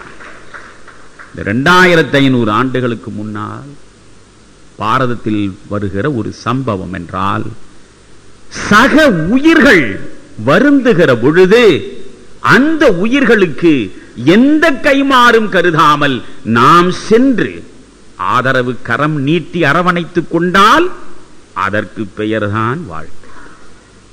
அந்த வாழ்வை நாம் வாழ பழக வேண்டும். பிறருக்காக வாழ்வதிலே இருக்கக்கூடிய இன்பம் வேறு எதிலும் கிடையாது என்பதை புரிந்து கொள்ள வேண்டும். இருப்பதில் சிறப்பானதை அடுத்தவனுக்கு தருவதற்கு நீங்கள் முயல வேண்டும். அதை மறந்து விடாதீர்கள். நபிகள் பெருமானார் அவர் ஏழ்மையிலே இருந்தவர். ஒன்று தெரியுமா உங்களுக்கு?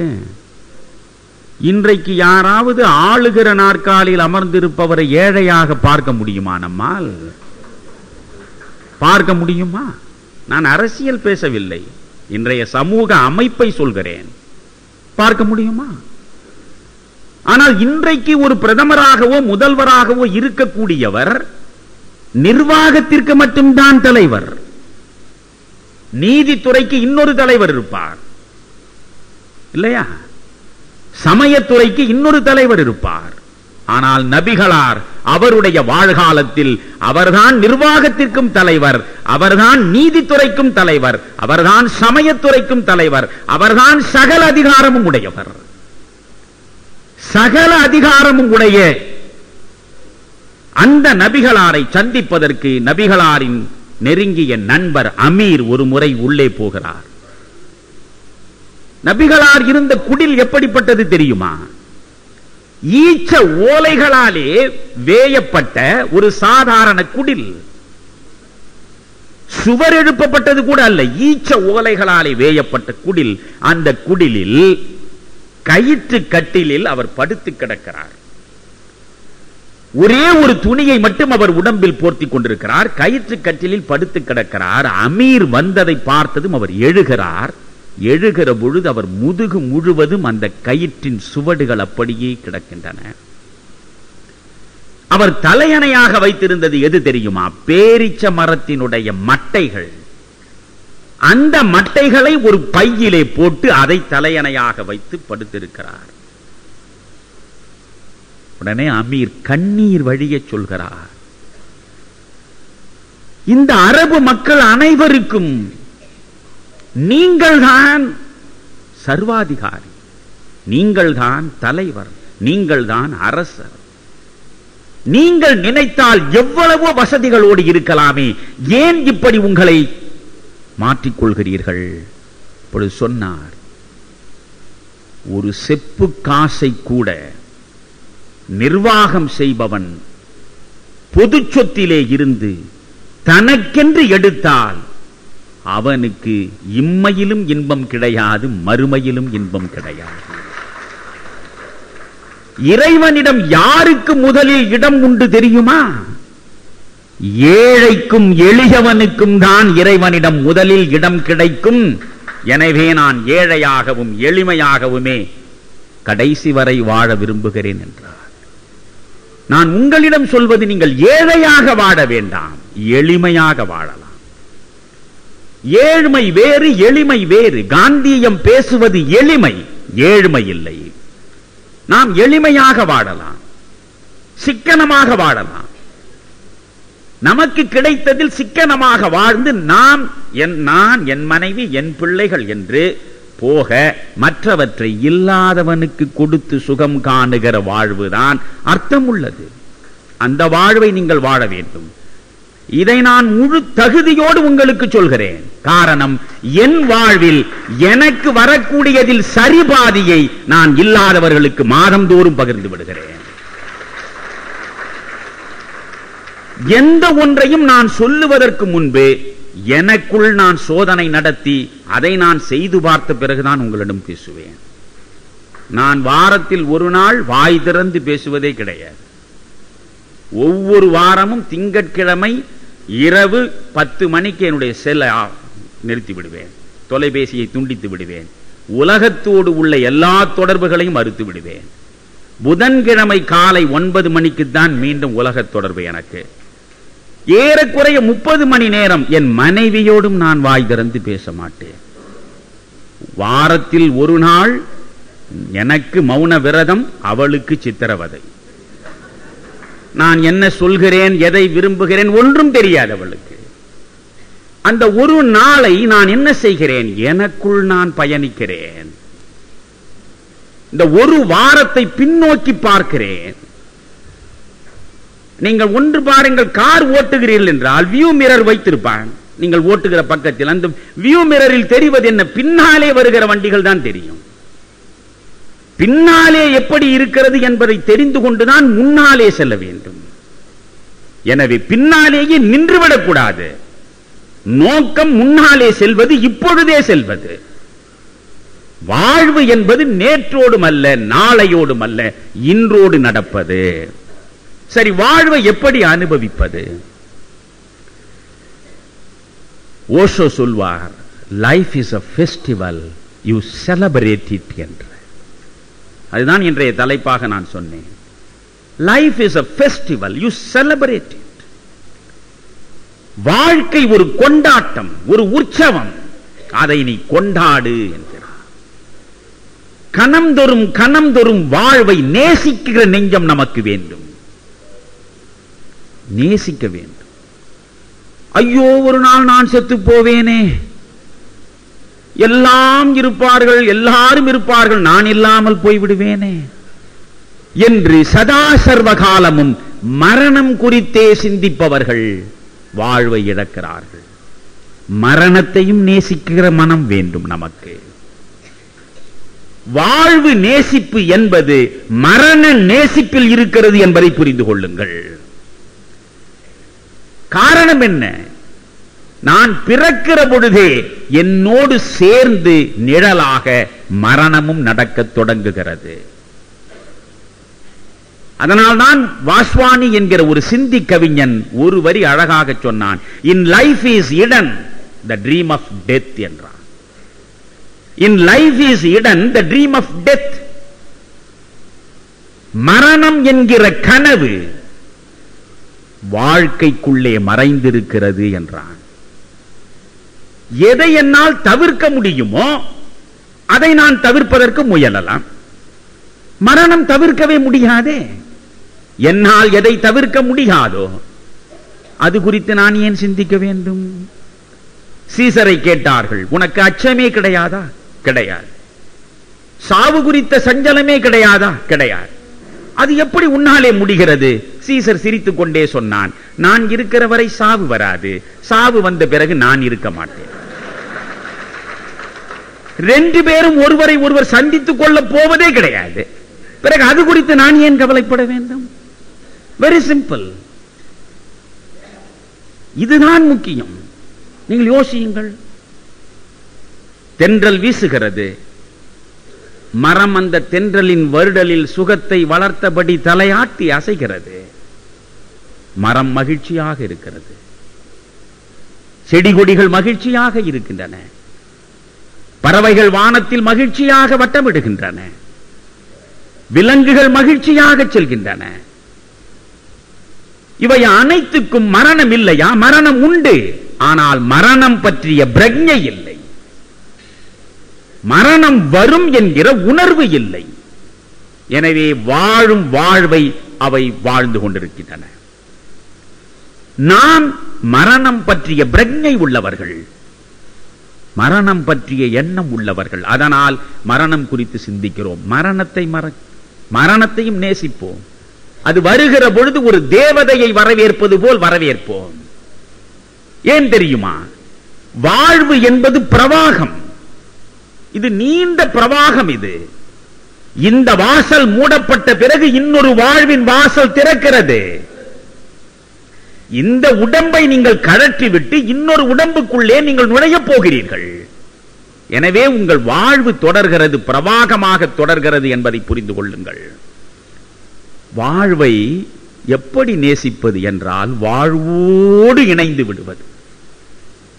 அது எப்படி வாழ்வோடு இணைந்து விடுவது? ரகசியம் சொல்கிறேன். இன்றைக்கும் சீனாவிலும் ஜப்பானிலும் டீ செரமனி என்பது மிக முக்கியமானது. டீ செரமனி என்றால் தேநீர் விருந்து. தேநீர் விருந்து. ஒரு ஜென் வரி உண்டு, ஒரே வரி, you try to live with your tea. அவ்வளவுதான். You try to live with your tea. தேநீரோடு வாழ பழகு. மனைவியோடே வாழ முடியவில்லை, இதில் தேநீரோடு எப்படியடா வாழ்வது? அதுதான் வாழ்க்கை. இந்த டீ செரமனி எப்படி நடக்கும் தெரியுமா? ஏதோ நீங்கள் நாயர் கடைக்கு சென்று 4 ரூபாய் கொடுத்து ஒரு டம்ளர் டீயை வாங்கி ஒரு கணத்தில் குடித்து விட்டு அடுத்த நிமிடம் போட்டு விட்டு போவது போல அல்ல அது. ஜப்பானியர்கள் வாழ்வில் தேநீர் விருந்து என்பது மிக முக்கியமானது. சீனர்களுடைய கலாச்சாரத்தில் தேநீர் விருந்து என்பது மிக மிக முக்கியமானது. இந்த தேநீர் விருந்து ஏன் இவ்வளவு முக்கியமானது என்றால், பௌத்தம் இந்த இடங்களுக்கு சென்று சேர்ந்தது. பௌத்தம் வாழ்வின் அர்த்தத்தை அவர்களுக்கு உணர்த்தியது. ஒரு தேநீர் விருந்து என்றால் முதலில் இவர்கள் நுழையக்கூடிய அந்த விருந்து நடக்கக்கூடிய இடத்தில் நுழைந்தால் அழகான பூந்தோட்டம் இருக்கும். அந்த பூந்தோட்டத்துக்குள்ளே ஒரு பூவையும் ரசித்தபடி மெல்ல நடப்பார்கள். அப்படி மெல்ல நடந்து சென்று பார்க்கிற பொழுது ஒரு தடாகம் இருக்கும், ஒரு அற்புதமான நீர்நிலை. அந்த நீர்நிலையை கொஞ்ச நேரம் நின்று ரசிப்பார்கள். பிறகு நீர்நிலையை ரசித்து விட்டு உள்ளே செல்லுகிற பொழுது ஒரு அழகான குடில் இருக்கும். அந்த அழகான குடிலுக்குள்ளே போய் அமர்வார்கள். வெறும் நிசப்தம், வெறும் நிசப்தம். நண்பர்களே, சப்தமற்று இருக்கிற நேரத்தை ரசிக்க உங்களுக்கு தெரிய வேண்டும். நாம் எப்பொழுதும் சப்தங்களுக்கு இடையிலேயே தான் இருக்கிறோம். அதனாலேதான் சப்தமே இல்லாத ஒரு மயானத்தில் நாம் நடந்து செல்ல வேண்டும் என்றாலும் செயற்கையாக நாம் விசிலடிக்கிறோம். ஏனென்றால் நமக்கு சப்தத்தோடு சென்றுதான் பழக்கம். சப்தம் இருந்தால்தான் பாதுகாப்பு என்று நினைக்கக்கூடிய அளவுக்கு நாம் மனதை பழக்கி வைத்திருக்கிறோம். யாருமற்ற ஒரு அத்துவான இடத்தில் நாம் தனியாக நடக்கிற பொழுது அந்த நிசப்தத்தை அனுபவிக்கிற நெஞ்சம் இருந்தால் வாழ்வை ருசிக்கிற ரகசியம் உங்களுக்கு புரியும். நாம் என்ன செய்கிறோம்? உடனே சீர்கை அடிக்கிறோம், ஏனென்றால் அது நமக்கு துணை இருக்கிறது என்று. இங்கே சப்தமற்ற நிலை, நிசப்தமாக இருக்கும். ஒரு எளிய குடில், எளிமையிலேதான் வாழ்வின் இனிமை இருக்கிறது நண்பர்களே. எளிமையில்தான் வாழ்வின் இனிமை. அதனால்தான் ஆண்டவனை பற்றி தேவாரம் பாடுகிற பொழுது கூட அருமையில் எளிய அழகே போற்றி என்கிறது. அருமையில் எளிய அழகே போற்றி. எளிமைதான் அழகு, எளிமைதான் அருமை, எளிமைதான் ஆண்டவன். எனவே எளிமையாக இருக்கும். அந்த இடத்தில் தேநீர் பரிமாறப்படும். இவர்கள் அமர்ந்திருப்பார்கள், தேநீர் பரிமாறப்படும். நான் வாசுகி அம்மையார் வீட்டில் பகல் உணவு உண்கிற பொழுது கூட அவர்களிடம் பேசிக்கொண்டே உணவு பரிமாறினார்கள். நான் உடனே அவர்களிடம் சொன்னேன், பேசிக்கொண்டு உண்ணக்கூடாது என்றேன். பேசிக்கொண்டு உண்ணாமல் இருந்தால் அது என்ன உணவு உண்ணும் வழக்கம்? மகிழ்ச்சியாக பேசிக்கொண்டல்லவா உண்ண வேண்டும் என்றார். நான் சொன்னேன், நம்முடைய உறுப்புகளை எல்லாம் பாருங்கள். கண் ஒரு வேலைதான் செய்யும். கண் பார்க்கும், கேட்காது. காது கேட்கும், பார்க்காது. வாய் பேசும், கண்ணும் காதும் செய்கிற வேலையை செய்யாது. எந்த ஒரு அங்கமும் ஒரே நேரத்தில் ஒரே வேலைதான் செய்ய வேண்டும் என்பது இயற்கையின் விதி. ஒன்று, நீங்கள் பேச வேண்டும், பேசி முடித்த பிறகு உண்ண வேண்டும், உண்டு விட்டு பேச வேண்டும். உண்டு கொண்டே பேசுவதும் பேசிக்கொண்டே உண்பதும் கூடாது. ஏனென்றால் ஒரே நேரத்தில் இந்த வாய்க்கு 2 வேலை தருகிறீர்கள். நீங்கள் ஒரு நேரத்தில் 2 வேலையை இந்த ஒரு குறிப்பிட்ட அங்கத்திற்கு தருவதன் மூலம் அந்த அங்கத்தை நீங்கள் வன்முறைக்கு ஆளாக்குகிறீர்கள். It is a violence.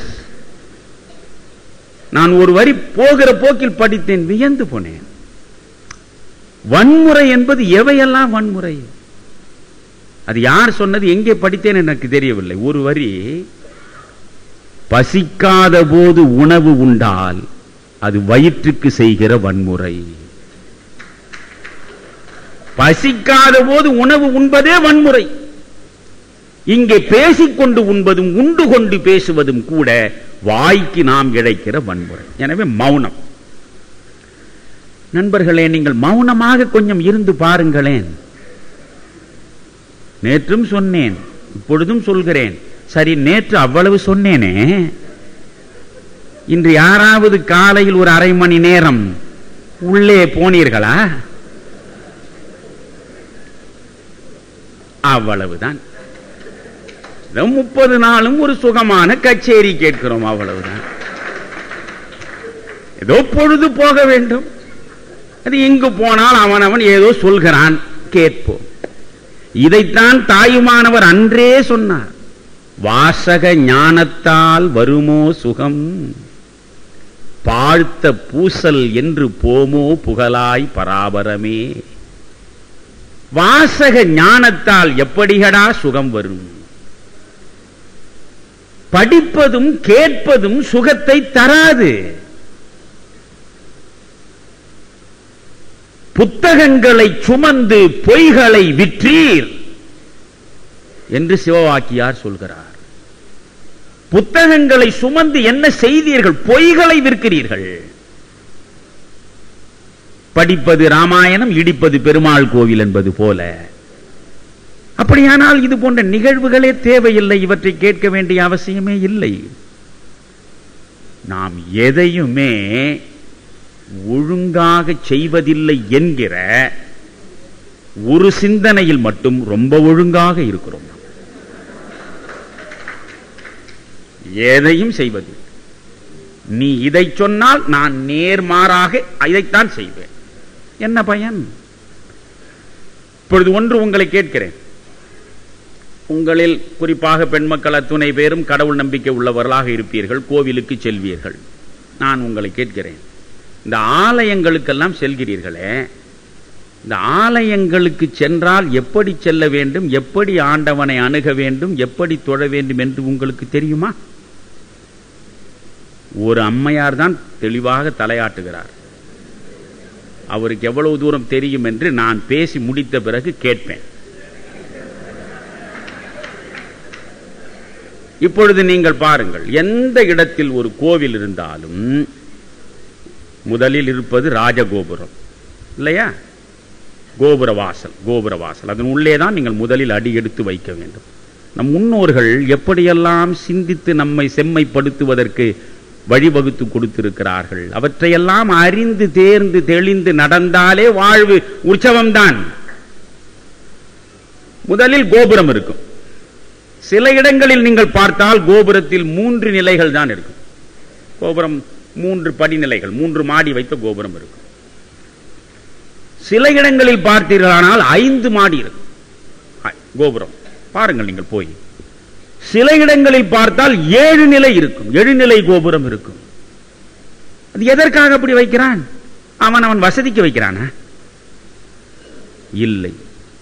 நீங்கள் கோவிலுக்கு செல்கிறீர்கள், உள்ளே இறைவன் இருக்கிறான். அவனை தரிசிப்பதற்காக முதலில் அடியெடுத்து வைக்கக்கூடிய இடம் ராஜகோபுரம். கோபுரத்திற்கு பெயரே என்ன தெரியுமா? ஸ்தூலலிங்கம். நீங்கள் சூக்குமமாக இருப்பது கண்ணுக்கு தெரியாதது, ஸ்தூலமாக இருப்பது கண்ணுக்கு தெரிவது. ஸ்தூலலிங்கம். உங்கள் கண்ணெதிரே கடவுள் பிடி பிரம்மாண்டமாக நிற்கிறான். அது வெறும் கோபுரம் அல்ல, கடவுள். அதனால்தான் கோபுர தரிசனம் கோடி புண்ணியம் என்று பேசுகிறோம். இந்த கோபுரத்தில் 3 படிநிலை இருக்கிறது என்றால் என்ன பொருள்? மனிதா, அது ஆணாயினும் பெண்ணாயினும். மாந்தர் என்ற வார்த்தை இருவரையும் குறிக்கும் அல்லவா? மாந்தரே, வந்துவிட்டீர்களா? என்னை நோக்கி வருகிறீர்களா? இப்பொழுது இந்த கோபுரத்தை கொஞ்சம் விழி உயர்த்தி பாருங்கள். 3 நிலைகள் இருக்கின்றனவா? எதற்காக இந்த 3 நிலைகள்?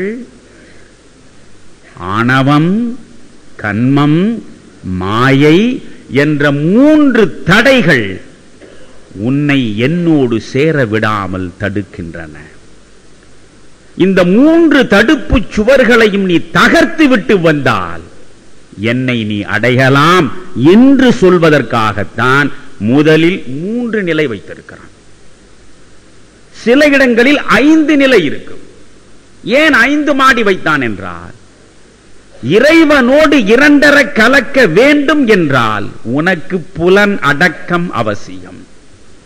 5 பொறிகளையும் அடக்கி ஒழுங்குபடுத்திக் கொண்டவனுக்குத்தான் ஆண்டவனை அணுகுவதற்கான அருகதை உண்டு என்பதை முதலில் அடியெடுத்து வைக்கிற இடத்திலேயே உணர்த்துவதற்காக 5 நிலை வைத்தான். சில இடங்களில் 7 நிலை வைத்திருக்கிறான். ஏன்? இந்த 5 பொறிகளையும் அடக்கு. அதைவிட மிக முக்கியமானது 2 என்ன தெரியுமா? ஒன்று நான் என்கிற அகங்காரம், இன்னொன்று எனது என்கிற மமகாரம்.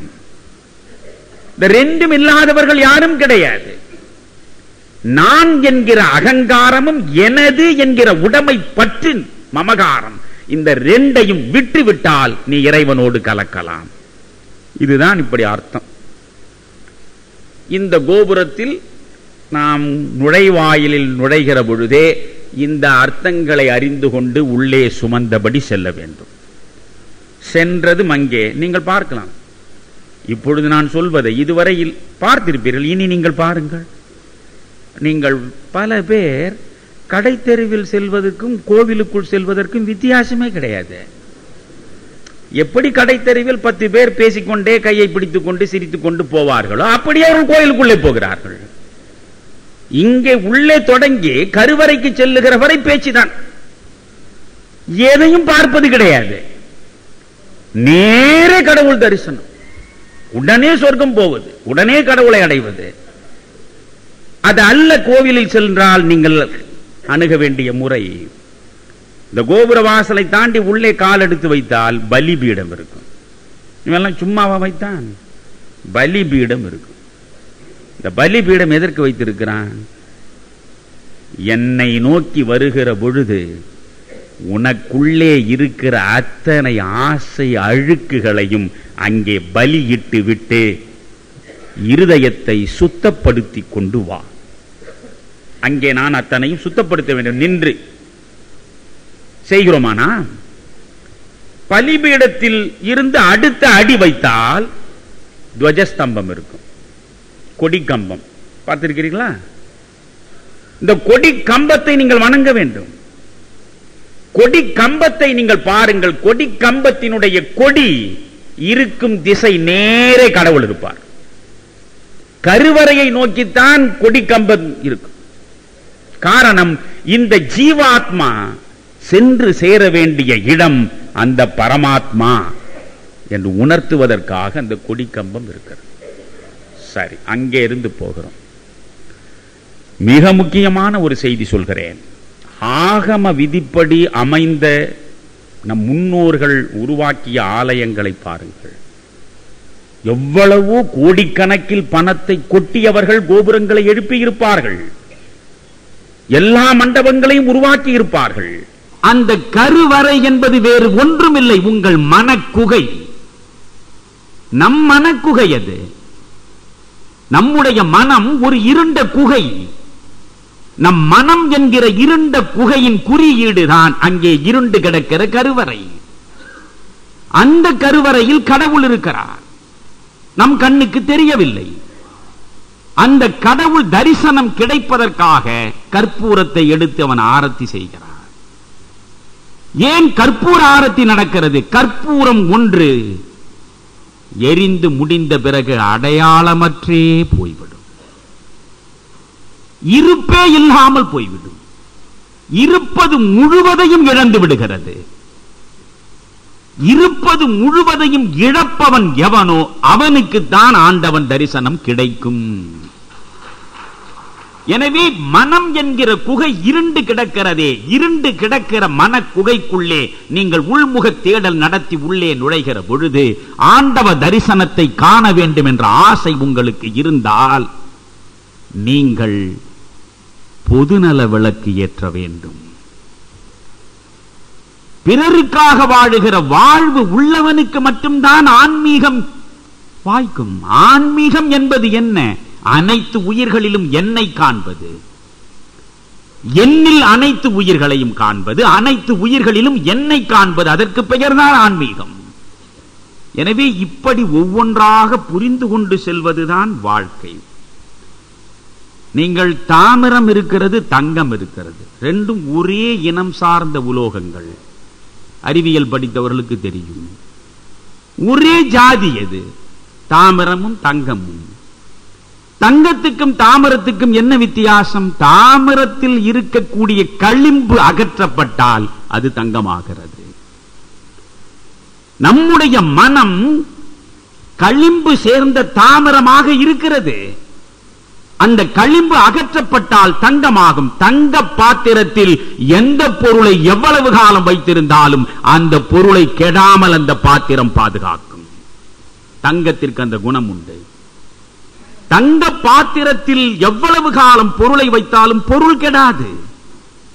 உங்கள் மனதில் படிந்து கிடக்கிற களிம்பை அகற்றி இந்த தாமிர மனத்தை தங்கமாக மாற்றிவிட்டால் அதற்குள்ளே நீங்கள் வைக்கக்கூடிய எண்ணங்கள் நல்ல எண்ணங்களாக மட்டும்தான் இருக்கும். அங்கே தீய எண்ணங்களுக்கு இடமே கிடையாது. சித்தம் அழகாகிவிடும், சித்தம் சுத்தமாகிவிடும்.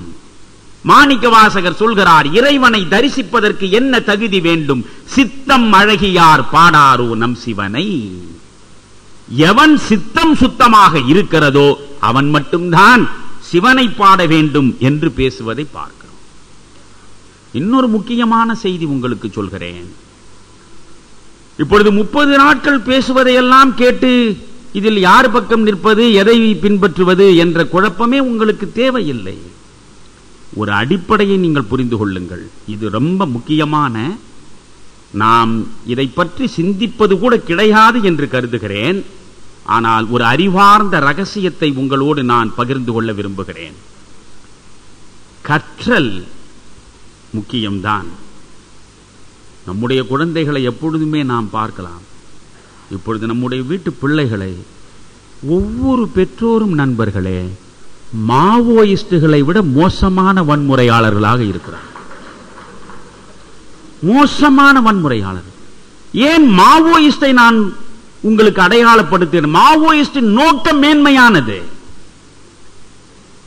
அழுது கொண்டிருக்கக்கூடிய ஏதுமற்ற ஏதிலிகளுக்கு நல்வாழ்வை தேடி தர வேண்டும் என்பதற்காக, அவர்கள் வாழ்வு முன்னேற வேண்டும் என்பதற்காக மாவோயிஸ்ட் ஆகிறான்.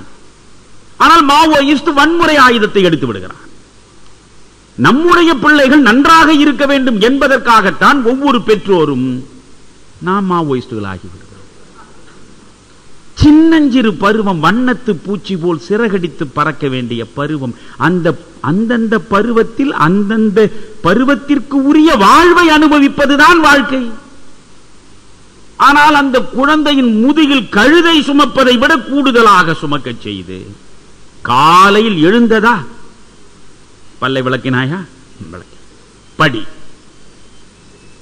பள்ளிக்கூடம் செல்வதற்கு முன்பு படி படி. பள்ளிக்கு சென்றால் படி. பள்ளி முடித்து விட்டு வந்தால் காபி குடித்தாயா, படி படி படி படி படி. இந்த குழந்தை என்ன ஆவது? நான் பார்த்து விட்டேன். எந்த பெற்றோரும் நன்றாக படி நன்றாக படி என்று சொல்கிறார்களே தவிர நல்லொழுக்கத்தோடு இரு என்று சொல்லிய நான் பெற்றோர்களை பார்க்கவே. இதுதான் ஒழுக்கம், இதுதான் அறம், இதுதான் அன்பு. இதை இந்த நேரத்தில் உன் மனதிலே எழுதி வைத்துக் கொள். இதன்படி நீ வாழ பழகு. கல்வி கற்பது வாழ்வில் மிகப்பெரிய முன்னேற்றம் இல்லையடா மகனே. ஒழுக்கத்தோடு வாழ்வதும் அறச்சிந்தனைகளோடு வாழ்வதும் தான் உன்னை ஒரு மகத்தான மனிதனாக நாளைய உலகத்தில் மாற்றி காட்டும் என்று சொல்லுகிற பெற்றோரை நானும் தேடிக்கொண்டே இருக்கிறேன். கிடைக்கவே இல்லை. எல்லாருடைய கனவுகளிலும் சாப்ட்வேர் இன்ஜினியர், எல்லாரும் சாப்ட்வேர் இன்ஜினியர். பிறகு சோறு எப்படித்தான் கிடைக்கும்? கம்ப்யூட்டரையா சாப்பிட முடியும்? அரிசி எப்படி வரும்? மற்ற பொருள்கள் எப்படி வரும்? எனவே கற்றல் என்பது ரொம்ப முக்கியமானதே கிடையாது. முக்கியமானதே கிடையாது. பைபிளில் இயேசு சொன்னதாகவே வாசகம் உண்டு, இன்கிரீசத் நாலேஜ் இன்கிரீசத் சாரோ என்று. இன்கிரீசத் நாலேஜ் இன்கிரீசத் சாரோ. அறிவு பெருக பெருக பெருக துயரம் அதிகரிக்கும் என்கிறது பைபிள். நீங்கள் வாழ்வை ரசிக்க வேண்டும் என்றால் வாழ்க்கை முழுவதும் புத்தகங்களை பார்த்துக் கொண்டே இருக்க வேண்டும் என்பது இல்லை. கற்றலிலிருந்தும் நீங்கள் விடுபட வேண்டும். எப்படி தெரியுமா? சோப்பு போட்டு குளிக்கிறீர்கள். நீங்கள் சோப்பை எதற்காக நீங்கள் குளிப்பதற்கு பயன்படுத்துகிறீர்கள்? உடம்பில் படிந்து கிடக்கிற அழுக்கை அகற்றுவதற்காகத்தானே நீங்கள் சோப்பு போடுகிறீர்கள். சோப்பு போட்டு விட்டீர்கள் அல்லவா? அதற்கு பிறகு ஏன் தண்ணீர் ஊற்றுகிறீர்கள்? சோப்பு போடுவதே அழுக்கை அகற்றுவதற்கு என்றான பின்பு அதற்காகவே காசு கொடுத்து நீங்கள் சோப்பு வாங்கி அதை போட்டு அழுக்கை அகற்றுகிறீர்களே, சோப்போடு வெளியே வர வேண்டியதுதான் நீ குளியலறையில் இருந்து. அந்த சோப்பை அகற்றுவதற்கு நீங்கள் நீராடுகிறீர்கள். எந்த அழுக்கை அகற்ற வேண்டும் என்று சோப்பை பயன்படுத்தினீர்களோ ஒரு கட்டத்தில் அந்த சோப்பின் நுரையையே அகற்றுவதற்கு நீங்கள் நீராடுவது போல, வாழ்வு சிறக்க எந்த அறிவை பெற வேண்டும் என்று தேடி தேடி கற்றீர்களோ ஒரு கட்டத்தில் அந்த கல்வியிலிருந்தும் நீங்கள் விடுபட்டு வெளியே வர வேண்டும். அதுதான் முக்கியம். நீங்கள் பிணத்தை சுடுபவனை பார்த்திருக்கிறீர்களா? பிணத்தை வெட்டியான் சுடுவாரே, இந்த பிணம் எரிந்து கொண்டிருக்கும். அந்த பிணம் ஒழுங்காக எரிய வேண்டும், அதன் எலும்பு முழுவதும் சாம்பலாக வெந்து சாம்பலாக வேண்டும் என்பதற்காக ஒரு நீண்ட கழியால் அந்த பிணத்தை அவர் தட்டி தட்டி திருப்பி திருப்பி அதை தூண்டிக்கொண்டே இருப்பார். கழி, நீண்ட கழியால். இந்த காரியம் செய்ய செய்ய செய்ய அந்த கழியின் நீளம் என்னாகும்? குறைந்து கொண்டே வரும். பிணம் எரிந்து முடிகிற நிலையில் கழியின் நீளமும் குறைந்து கடைசியில் மிச்சம் இருப்பதை வெட்டியான் அந்த பிணம் எரிந்த இடத்திலேயே வீசி எரிந்து விட்டு போவான். கழியை திரும்ப கொண்டு போக மாட்டான். அப்படித்தான் நாம் கற்றதும் கூட. எல்லாவற்றிலிருந்தும் நாம் விடுபட வேண்டும். கவலைகளிலிருந்து விடுபடுவது, எண்ணங்களிலே இருந்து விடுபடுவது, நாம் பெற்ற அனுபவங்களிலே இருந்து விடுபடுவது, விடுபடுவதை நோக்கித்தான் நாம் சென்று கொண்டிருக்கிறோம். அப்படி சென்று கொண்டிருக்கக்கூடிய இந்த வாழ்வை நீங்கள் மிகச்சரியாக வாழ வேண்டும் என்றால், நிறைவான இடத்திற்கு நான் வந்து நிற்கிறேன். வாழுங்கள். வாழுகிற பொழுது தவறு நேர்ந்து விடுமோ என்ற அச்சத்தோடு நீங்கள் அடியெடுத்து வைக்காதீர்கள். தவறு நேரும். தவறே செய்யாதவன் யார் தெரியுமா? செயற்படவே செயற்படாதவன் எவனோ அவன்தான் தவறே செய்வதற்கு வாய்ப்பு இல்லாதவன். ஏனென்றால் அவன் செயற்படவே இல்லை. செயற்படுபவர்கள் யாராக இருந்தாலும் செயற்படுகிற பொழுது தவறு வந்தே தீரும். உங்கள் வாழ்வில் எத்தனை தவறுகளை வேண்டுமானாலும் செய்யுங்கள். தவறு செய்யுங்கள். செய்த தவறை புரிந்து கொள்ளுங்கள். செய்த தவறை மீண்டும் செய்யாதீர்கள். அதுதான் முக்கியம். ஒரு தவறு செய்கிறோம், அந்த தவற்றின் மூலம் ஒரு அனுபவத்தை அடைகிறோம். அதே தவறை மீண்டும் செய்யாமல் புதிது புதிதாய் செய்யுங்கள். ஏனென்றால் வாழ்வு என்பது, நான் தான் சொன்னேனே, புதிது புதிதாக வரக்கூடிய நீரை கொண்டதுதானே வாழ்வு என்ற பிரவாகம். தேங்கி கிடப்பதல்லவே. எனவே புதிது புதிதாய் செய்யுங்கள். ஆனால் ஒரு முறை செய்த தவறை மறுமுறை செய்யாதீர்கள். அது ரொம்ப ரொம்ப முக்கியமானது. அதற்கு பைபிளையே நீங்கள் பார்க்கலாம். நீங்கள் ஒருவனுக்கு 2 பிள்ளைகள் இருக்கிறார்கள். தலைமகன், இளைய மகன். தலைமகன் தந்தை சொல் மிக்க மந்திரமில்லை என்று தந்தையோடு சேர்ந்து நிற்கிறான். தந்தை சொல்வதையெல்லாம் கேட்கிறான். தந்தை உழைக்கக்கூடிய இடத்தில் இவனும் போய் உழைக்கிறான். ஆனால் அவனுடைய 2வது மகன், எனக்கு உரிய சொத்தை நீ பகிர்ந்து கொடு என்று சண்டை போட்டு அந்த சொத்தை வாங்கி கொண்டு போனான். தவறான வழியில் நடந்தான். கண்டபடி செலவழித்தான். பிறகு கையில் காசு இல்லாமல் கண்ணீரோடு திரும்பி வருகிறான். திரும்பி வருபவனை ப்ராடிகல் சன் என்று அவனைத்தான் ஆங்கிலத்திலே சொல்கிறோம். வழி தவறிய ஆடு. திரும்பி வந்தவனை தந்தை, நீ தவறு செய்தாய், சொத்தில் பங்கை நீ பிரித்து சென்று விட்டாய், இனி இந்த இடத்தில் உனக்கு இடமில்லை என்று தந்தை சொல்லவில்லை. பைபிள் காட்டுகிற தந்தை. தந்தை அவன் வந்து விட்டதை திருநாளாக கொண்டாடுகிறான். எல்லாருக்கும் சொல்லி விலை உயர்ந்த ஆட்டை வாங்கி அந்த ஆட்டை விருந்தாக்கி அனைவருக்கும் கொடுத்து மகிழ்கிறான். இந்த செய்தி தோட்டத்தில் உழைத்துக் கொண்டிருக்கிற மூத்த மகன் செவியிலே போய் விழுகிறது. ஒருவன் போய் சொன்னான், என்னடா நியாயம், நீ இப்படியெல்லாம் உழைத்துக் கொண்டிருக்கிறாய், ஆனால் உன்னப்பன் ஒரு நாளும் உனக்காக ஒரு ஆடு வெட்டி நான் பார்க்கவில்லை. தருதலையாக ஓடி போனான், அனைத்து சொத்தையும் இழந்து விட்டு திரும்பி இருக்கிறான், அவனுக்கு விழா கொண்டாடுகிறானே என்றான்.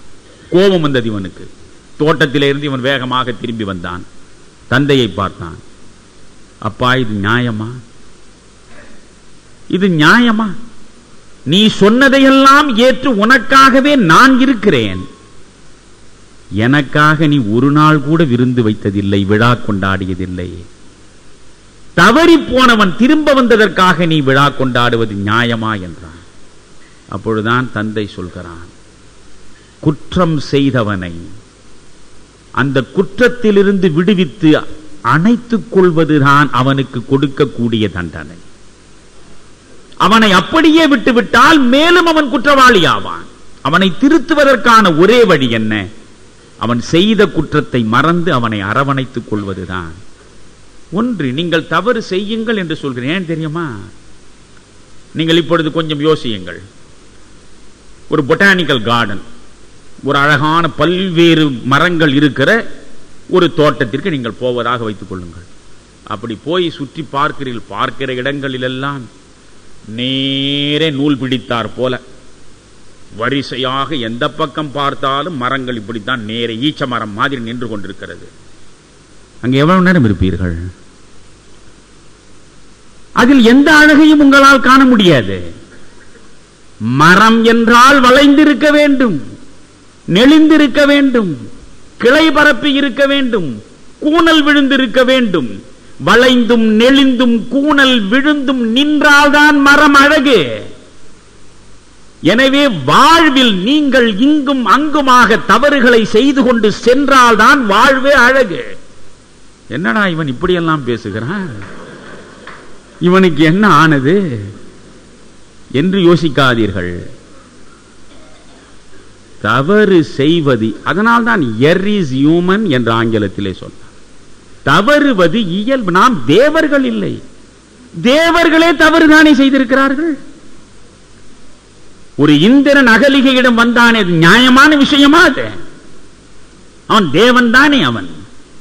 எனவே தவறுகளை பற்றி நீங்கள் கவலைப்படாதீர்கள். உங்கள் வாழ்வில் நீங்கள் சென்று கொண்டிருக்கிற பொழுதே தவறுகள் வரத்தான் செய்யும். ஆனால் வாழ்வை எப்படி அமைத்துக் கொள்வது, இதோடு நான் நிறைவு செய்கிறேன்.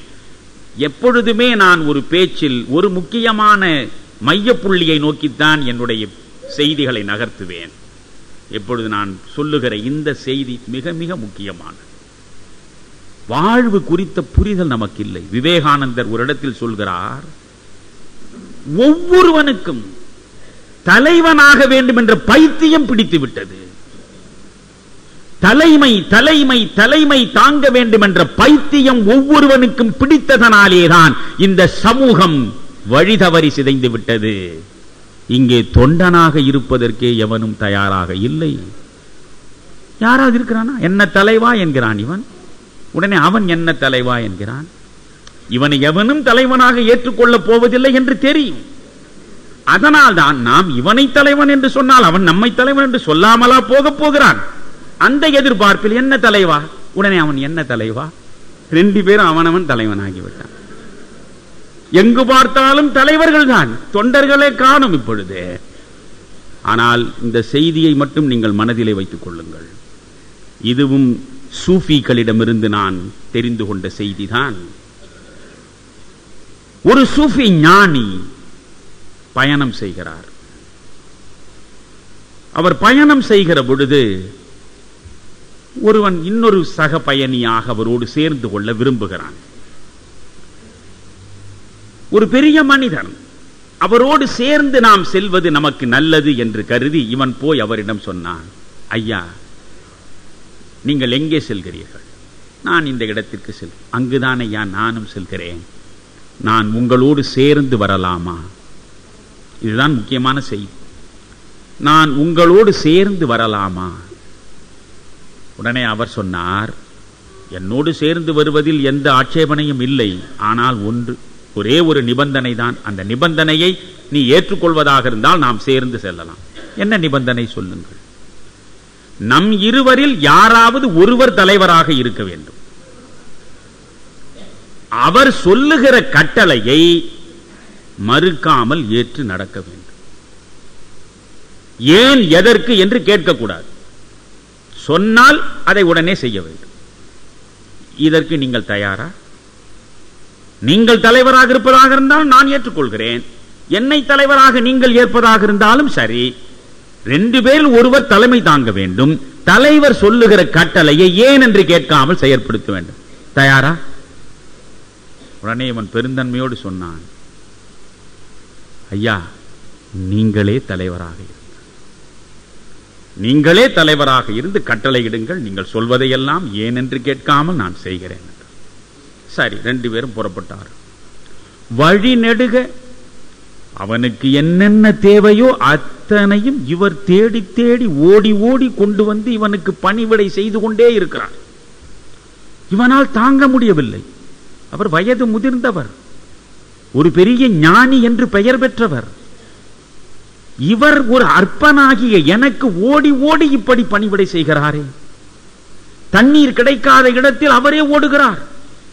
அங்குமிங்குமாக தேடி ஒரு குடத்தில் தண்ணீரை சுமந்து கொண்டு வந்து தண்ணீரை கொடுக்கிறார். உணவை அவரே உருவாக்கி தருகிறார். இப்படி ஒவ்வொன்றாக ஓடி ஓடி அவர் செய்து கொண்டிருக்கிறார். இவனுக்கு ரொம்ப சோதனையாக இருக்கிறது. திடீரென்று மழை வந்துவிட்டது. மழை வந்ததும் இவர் என்ன செய்தார்? தன் மீது இருக்கிற ஆடையை கழற்றி இவனுக்கு குடை பிடிக்க தொடங்கிவிட்டார். இவர் முழுவதுமாக நனைந்து கொண்டு இவனுக்கு குடை பிடித்தபடி நின்று கொண்டிருக்கிறார். அவன் பார்த்தான், என்னடா இது, இப்படி ஒரு மனிதனா? அந்த நாள் முடிந்தது. மறுநாள் பொழுது புலர்ந்தது. இவன் அவரிடம் சொன்னான், என்னப்பா என்றார். ஒரு விண்ணப்பம் ஐயா, சொல்லுங்க. இன்று நான் தலைவனாக இருக்க வேண்டும். நன்றாக நீங்கள் கேட்க வேண்டும். இன்று நான் தலைமை ஏற்க வேண்டும் ஐயா. அவ்வளவுதானே, இருந்து விட்டு போய் என்றார். சரி, இவன் தலைவனாகிவிட்டான். இப்பொழுது நடக்கிறார்கள்.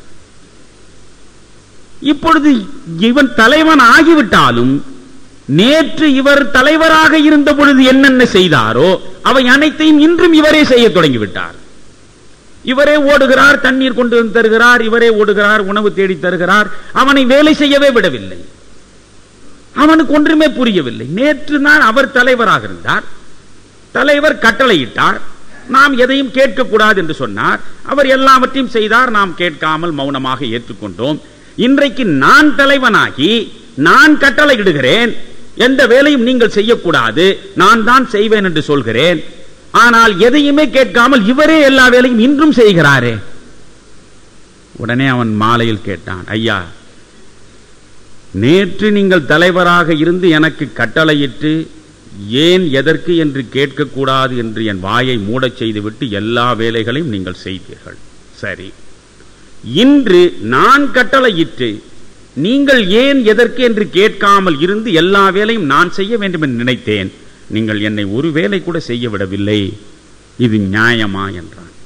உடனே அவர் சொன்னார், தலைவன் என்று ஒருவனை எப்பொழுது ஏற்றுக்கொள்கிறாயோ அப்பொழுது அவன் விரும்பினாலும் விரும்பாவிட்டாலும் அவனை வேலை வாங்கக்கூடாது. அவனை நீ வேலை வாங்கி நீ பார்த்து கொண்டிருந்தால் அதற்கு பெயர்தான் கீழ்ப்படியாமை. நன்றாக யோசி, இந்த கதைக்குள் எவ்வளவு விஷயம் இருக்கிறது என்று.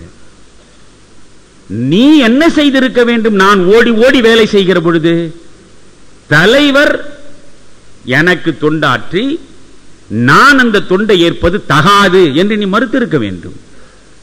ஆனால் நீ செய்யவில்லை. இப்பொழுது ஒன்று உனக்கு புரிய வேண்டும் என்று நினைக்கிறேன், புரிந்து கொள்வதற்காக சொல்கிறேன். எப்பொழுதும் நீ அடுத்தவனுக்கு பணியாற்றுகிறவனாகவே இரு, அடுத்தவன் பணியை ஏற்பவனாக இருக்காதே. இதுதான் ஆன்மீகம் நண்பர்களே. இதற்கு பெயர்தான் ஆன்மீகம். சக மனிதர்களுக்கு உதவுகிறவனாகவே எப்பொழுதும் நாம் இருக்க வேண்டுமே தவிர சக மனிதர்களின் உதவியாலே நம் வாழ்வை நடத்த வேண்டும் என்று நினைக்கலாகாது. உங்கள் வாழ்வு ஒரு உற்சவமாக இருக்க வேண்டும் என்றால் உங்கள் வாழ்வின் ரகசியம் உங்களுக்கு புரிய வேண்டும். உங்கள் ரகசியம் என்ன? மகிழ்ச்சியை அடைவதற்கான ரகசியம். மகிழ்ச்சி எப்பொழுது வரும்? சுயநலம்தான் மனிதனுடைய பாவங்களின் முதல் படிக்கட்டு என்கிறார் விவேகானந்தர். சுயநலத்தை துறக்க வேண்டும். பொது நலனுக்காகவே வாழ பழக வேண்டும். பொது நலனுக்காக வாழ பழகுகிற உள்ளம் யார் யாருக்கு வந்து சேருகிறதோ அவர்கள்தான் உண்மையில் வாழத் தெரிந்தவர்கள். புத்தரில் தொடங்கினேன், மகாவீரரில் முடிக்கிறேன். புத்தர் கண் மூடுகிற பொழுது இந்த 2 செய்திகளைத்தான் நீங்கள் எப்பொழுதும் மனதில் வைத்துக் கொள்ள வேண்டும். புத்தர் கண் மூடுகிற பொழுது உலகத்திற்கு வழங்கிய கடைசி செய்தி அப்பதீபோபவ, உனக்கு நீயே ஒளியாவாய். நீதான் உனக்கு வழிகாட்டி, நீதான் உனக்கு குரு. உன்னுடைய சிற்பத்தை நீதான் செதுக்க வேண்டும். உன் சிற்பம் செதுக்க நீதான் ஒளியாக வேண்டும். உனக்கு ஒளி வேறிடத்திலிருந்து வராது. இதுதான் புத்தர் சொன்னது. நான் என் வாழ்வின் வளர்ச்சி, என் வாழ்வின் மலர்ச்சி, என் வாழ்வின் முன்னேற்றம் அனைத்துமே என்னால் என்னால் என்னால், இதை நான் தான் செய்தாக வேண்டும் என்பதை முதலில் புத்தனிடமிருந்து புரிந்து கொள்ளுங்கள். மகாவீரர் கடைசியாக கண்மூடுகிறார். பாபாபுரி என்கிற இடத்தில் அவர் கடைசியாக இப்பொழுது நான் உங்களிடம் உரையாற்றுவதைப் போல அவர் உரை நிகழ்த்துகிறார். அதுதான் அவர் ஆற்றிய கடைசி உரை. அதற்கு பிறகு அவர் பரிநிர்வாணம் அடைந்து விடுகிறார். பரிநிர்வாணம் அடைவதற்கு முன்பு அவர் ஆற்றிய கடைசி உரை நடக்கிறது. ஒரு சீடன் எழுந்து கேட்டான், மகாவீரரே, மனித வாழ்வில் கடைபிடிக்கக்கூடிய அறங்களிலேயே தலையாய அறம் எது என்பதை எங்களுக்கு நீங்கள் சொல்லுங்கள் என்றார். மகாவீரர் சொன்னார், மனித வாழ்வில் சாகும் வரையில், கடைசி தருணம் வரையில் கடைபிடிக்க வேண்டிய அறங்களில் மிக உயர்ந்த அறம் அகிம்சை. அகிம்சை என்ன பெரிய விஷயம் என்று நீங்கள் நினைக்கலாம். என்ன பெரிய விஷயம்? இதை மகாவீரர் கடைசியாக சொன்னார் என்பதை நீ கடைசியாக சொல்லிவிட்டு போகிறாயே என்று. அகிம்சை என்பது என்ன?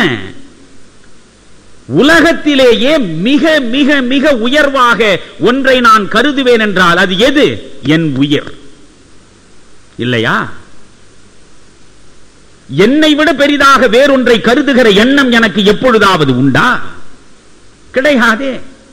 உலகத்தில் ஒப்புயர்வற்ற, விலை மதிப்பற்ற ஒன்று என் உயிரும் என் உடம்பும். என் உயிருக்கும் என் உடம்புக்கும் ஒருவன் ஊறு விளைவிக்க வந்தால் அதை நான் வரவேற்பேனா? அதை நான் ஏற்பேனா? அதை நான் ரசிப்பேனா? என்னை ஒருவன் வருத்தினால், என்னை ஒருவன் காயப்படுத்தினால், எனக்கு ஒருவன் ஊறு விளைவித்தால் அதை நான் எதிர்கொண்டு வரவேற்று ஆற தழுவி அரவணைத்து ஆசீர்வதிப்பேனா? இல்லையே. எனக்கு எது நேரக்கூடாது என்று நான் நினைக்கிறேனோ அது உலகத்தில் எந்த உயிருக்கும் நேரக்கூடாது என்று கருதுவதுதான் அகிம்சை. அந்த ஒன்றைத்தான் காந்தி கையிலே எடுத்தார். காந்தி கையிலே எடுத்தார். சூரியனே அஸ்தமிக்காத சாம்ராஜ்யத்தின் சொந்தக்காரர்கள் நாம். ஆனானப்பட்ட ஹிட்லரையே வீழ்த்தியவர்கள் நாம். 2ஆம் உலகப் போரில் வெற்றி கொடி கட்டியவர்கள் நாம்.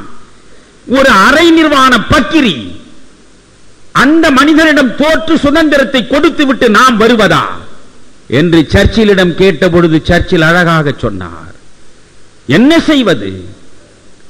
காந்தி கத்தி எடுத்திருந்தால் நாம் கத்தி எடுத்திருக்கலாம். காந்தி துப்பாக்கி தூக்கி இருந்தால் நாம் துப்பாக்கி தூக்கி இருக்கலாம். பகத்சிங் செய்ததை அவர்கள் திரும்ப எதிர்க்கவில்லையா? துப்பாக்கி தூக்கியவனை தூக்கு தண்டனைக்கு அனுப்பவில்லையா? பீரங்கியை வைத்திருந்தால் பீரங்கியை வைத்திருக்கலாம் நாம். ஆனால் உலகத்தில் இதுவரையில் எவனும் எடுக்காத ஒரு ஆயுதத்தை அல்லவா அவன் எடுத்துக்கொண்டு நம் எதிரே வந்து நிற்கிறான். இதுவரை இந்த உலகம் காணாத ஆயுதம் அது. எதை வைத்தவனோடு நாம் போராடுவது? அதனாலே தான் சரணடைந்து விட்டோம் என்றான். அகிம்சை. அகிம்சை பிற உயிர்களுக்கு எந்த துன்பமும் விளைவிக்காத நம்முடைய சிந்தனையால், நம்முடைய சொல்லால், நம்முடைய செயலால் எந்த உயிருக்கும் எந்த சிறு துன்பமும் தராமல் வாழுகிற வாழ்க்கை உங்களுக்கு வாய்த்துவிட்டால் உங்கள் வாழ்வே ஒரு உற்சவம்தான். நன்றி, வணக்கம்.